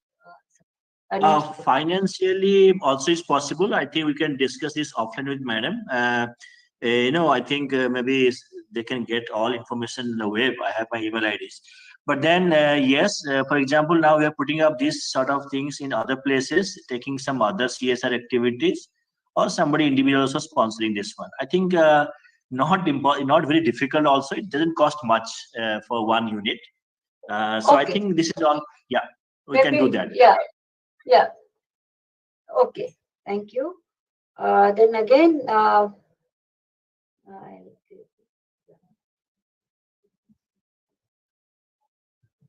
just give me some time. Yeah, one question is from Akhilesh from PSCST. again to Dr. Mrityunjay. So he has requested you to share the details of technologies. incense stick technology. Yeah, so this is not a problem. What I can do, these are all whom to share, madam. I think I don't know. I can even the know-how, the Maybe, process. yeah. I can do it Also, I by would tomorrow request morning. you to share your details in the chat box. Maybe you have shared in this brochure also, it is there. But still, once more, Yes, I would everything is request my you to. mobile number is there, email ID is there in the Yeah, I brochure. know, I They can know. send. They But can send me. yeah. We have the whole proposal with us, even the incense sticks, napkin, how much money required, skills required, where to source the everything we have mentioned in the project proposal. You can always share it, no problem. And Joint Secretary Shri Sudhir Gargji has asked you where we can have all this your website, whether all such success stories and all, whether your website also displays all Yes, those. yes. Yeah. Information. I'll tell you very honestly. Yes, WTP we have, but there are a lot many things we are doing it just because of our interest, and that is not the main thing. Because I'm not from this sector. Okay, but yes, yeah, we have. I can send you those details. It is in the different kind of websites. One is in the CISD website, one in the TBI website, one in the social incubation website. So you will find in 3 or 4 different websites all the information. I'll whom to send. Maybe I'll send it to Madam you or to the Sunil Agrawal ji. Maybe they can send. Both of us, there is no problem. We are all working as a team. Wherever you send, we will just circulate to you. No problem. Perfect. I'll do that. Yeah. So you can copy it also, or we can get it done. And ma'am, thank you very much because Sudhir sir has asked this. Very happy. We are the agency also implementing the Spurti scheme of MSME. What he's also funding the program, and 16 cluster we have now supported through MSME. So what we are doing, we are bringing NGOs and also working with them. The technology is not the only thing. Is planning, the packaging, quality control, assurance systems. How do you brand your the product? How do you connect for the customers? Who is going to buy it? If these things are not interlinked, things will not happen. Sustainability wise. Agreed. See, Sri Anis Muhammad has asked you one more question. I'll just read it out. That they are working on flax, soybean based products and vermicompost in rural areas. Them. Hence, they request you for guidance for the following, like traditional system, social marketing, multi-marketing, and any other. Maybe Shri Anis Muhammad can write to you on your email. Right. Quickly, the answer for him would be the soya-based product could have a multi-faceted product. So I think this can be done in different angles: social sides, multifaceted side, better packaging, brand. Because soya-based products are high-value products. Now you can do it. Sure. I think then we can discuss offline with them. Thank you. Sure. So I would request Anis Muhammad to please share your other details and other things with Dr. Mrityunjay and get the information. Thank you, Dr. Saur. Now there are some couple of questions are there for Miss Ratna. So one is from Sanjay Haldar, VIB Nimpit. He has asked that, Madam, whether any technology or process regarding bamboo based and region specific, habitat specific bamboo based are there. So can he contact you and then you can have a discussion? Ratna, please. Yes, ma'am. Actually, we have developed several technologies that on the regional specific also, like the Agarbatti program that we have developed for Tripura, because there is a tendency of having the particular species that available in Tripura. So we also have another one bamboo boat kind of the enterprise development for Assam that we are planning, because we have pilot tested that in UP, Uttar Pradesh, in Gagra river flow. So these kind of things can be taken up on the regional specific. So I request Sanjay sir to just get in touch with me also, that we can just mutually work on that the regional specific kind of technology. That would be great. Thank you. And Ms. Ratna, do you have on your website all the details or other things? Because people have asked, they are interested in knowing your INSYS technology also. Yes, ma'am. Those technologies which are onto the pilot as well as also on the fully implementation stage details have been provided in the website. And also we are That into would be great. developing more technologies now. Those are not available, so we can just have a discussion on that one too. Yeah, that will be great. Shri Rawat also, AKS Rawat also has asked one question for you, that whether the bamboo can be utilized in the irrigation and hill or some other things. Yeah. We are aware, but for irrigation, what is your opinion? Ma'am, this kind of the irrigation bamboo used as a irrigation kind of the material model which has been available existence there in Nagaland, which I have seen that, and also in some hill part of Assam, in Tinsukia and other areas. So, but though we have not developed and worked on, but we can just like have a small pilot kind of exercise with that on this model for his region. Yeah. Yeah, that will be great. And maybe you can, whatever your collated technologies, the compendium or that kind of a technology thing, could you please circulate to us, or we can give it to the Vigyan Prasar, they can post it on their website for benefit of others, you know. Definitely, so that will be, if it is not done, I would request you to please do it so that, you know, people can look at it. So these are the questions we had. And any other questions from other participants or the other representatives, they are requested to put their questions in the chat box, and our experts will revert back to you. Because of the paucity of the time, we will not be able to ask anybody. Can ma'am, Dr. Sunil, you can we have a concluding word from Sudhir ji from Ministry of MSME? Yes. I was about to say, with your permission of chair, I just wanted to add something before Sudeep ji speaks about. Sure, Dr. Srivastava, please. मुझे बहुत अच्छा लग रहा है कि हमारे इस बीच में जेएस एमएसएमई बहुत एक्टिवली पार्टिसिपेट कर रहे हैं. चैट बॉक्स में भी मुझे दिख रहा है. I hope Dr. Datta is also available here. So what I was thinking is that we have a lot of technologies in our basket in societal mission from different areas, means Core, Sitara, and even from other partner institutions, knowledge institutions. We have many such technologies. Can we plan a kind of separate meeting along with MSME? Because he is showing keen interest in many of our technologies. In last 2 days, I've seen his active participation. So just Ketki man can also understand, and he will appreciate that if we can plan a meeting with PSA, Vigyan Prasar, and societal mission of DST along with MSME. We are planning. We are planning. In fact, we are planning preliminary this thing, and once it is there, as you said very rightly, you have suggested. Of course, we will do it because that is the key for actually Atmanirbhar. And knowledge organization and institution can play, and knowledge organization and institution can play active role in validation of these technologies if required, as per regulatory guidelines.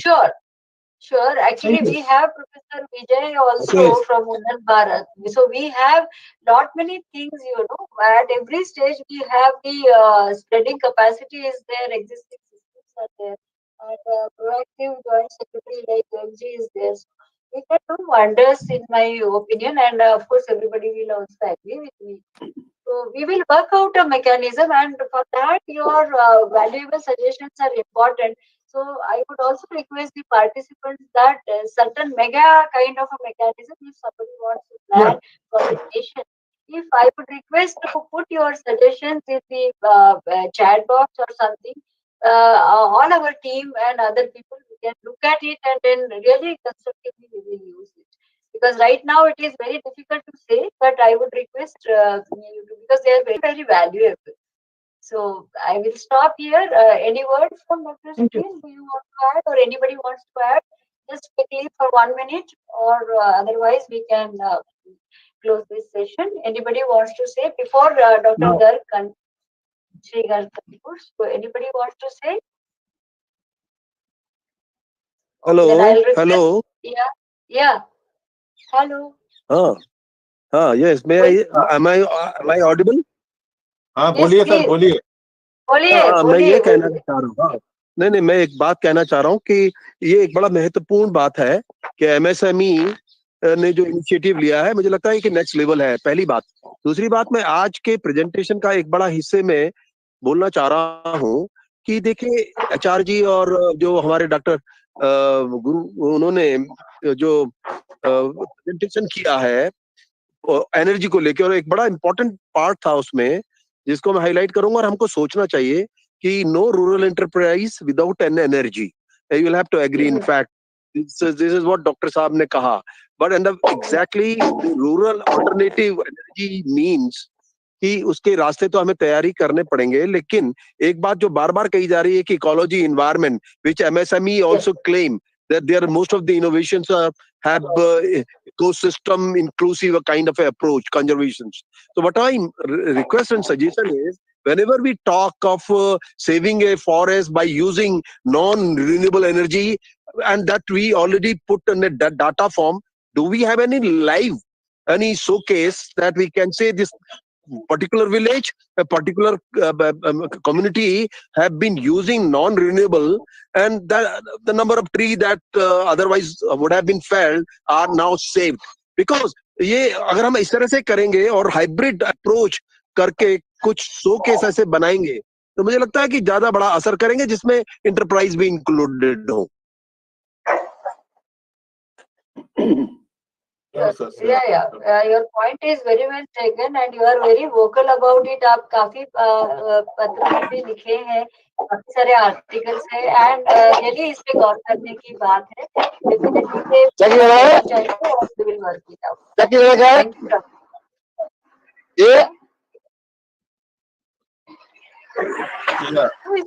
Please mute your Shri Sudhir Garg ji, please आप conclude करें इस session को. I would request you to conclude the session, please. Good evening, Dr. Ketki and Dr. Datta and all eminent scientists from various top-class institutes of the country. It was a real pleasure to be part of this session for last 2 days.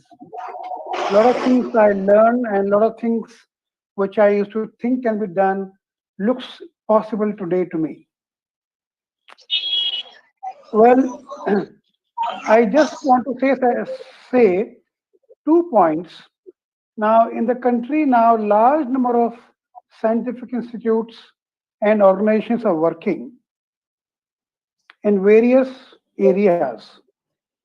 But today, when a new person wants to put up any enterprise, he wants to know which are the technologies available, where are the successful models available, and which he can start a business around in his own area. As I said yesterday, today our villages are very, very vibrant. We are getting huge number of proposals from the village community to set up new units. Now, in KVIC, we are trying to do that kind of thing to demonstrate, showcase various success stories under a single platform. Similarly, my request is that if today we all work and decide to set up one single platform and then go global, tell everybody about it, that this is the platform which has all the success stories, please create businesses around that. Now, what will happen if there is a success story, a person create a business model around that, goes to the bank immediately buys that idea. Otherwise, taking loan from the bank is a very, very big challenge. So this kind of model can really create many, many businesses in the country. So this is one of my requests. Now, second biggest challenge is that today, our people doesn't want to just be living. They want to be thriving. What I want to say is that they don't want just an income of 5,000 rupees or 7,000 rupees. The Sfurti model that we have created is basically aiming to increase their income to 15,000 to 20,000 to 30,000 rupees. So that people really become richer now. So that they move to a next stage. So that is the whole idea, that how can we use this technology to create successful business enterprises so that people are able to grow to next level of living. So these 2 points I just want to request, and I look forward to have a more and more closer interaction with this intellectual group so that we can really create large number of Spurti clusters, large number of success stories, and we are able to make a impact which is really visible across the country. Thank you very much, and I look for, I really bless this group to go and grow and grow and grow faster. Thank you very much. Thank you, sir. Thank you. Thank you. Thank you for your kind words and the wish for the group. I think Dr. Datta is also there. Yeah, Dr. Datta is there. Yeah, okay. So, Dr. Datta, you would like to say something? Dr. Datta, please. Because he was having some meeting at 4:30. I think he Yeah, may yeah. up. But is he there? Dr. Datta, No, are you there? So now you can close, ma'am. He is busy in that IISF meeting. Okay, it doesn't matter. So I would formally thank everybody.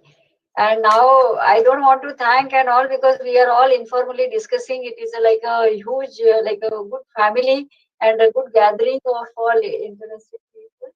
But still, I would like to thank, and then we'll declare that this web clinic session is closed. Thank you. We will look forward for your presence in another web series. And next session will be on 10th and 11th. Yeah. On the Thank you all. MSME and economic sector. Thank you all. Thank you. Thank you. Bye bye. Thank you.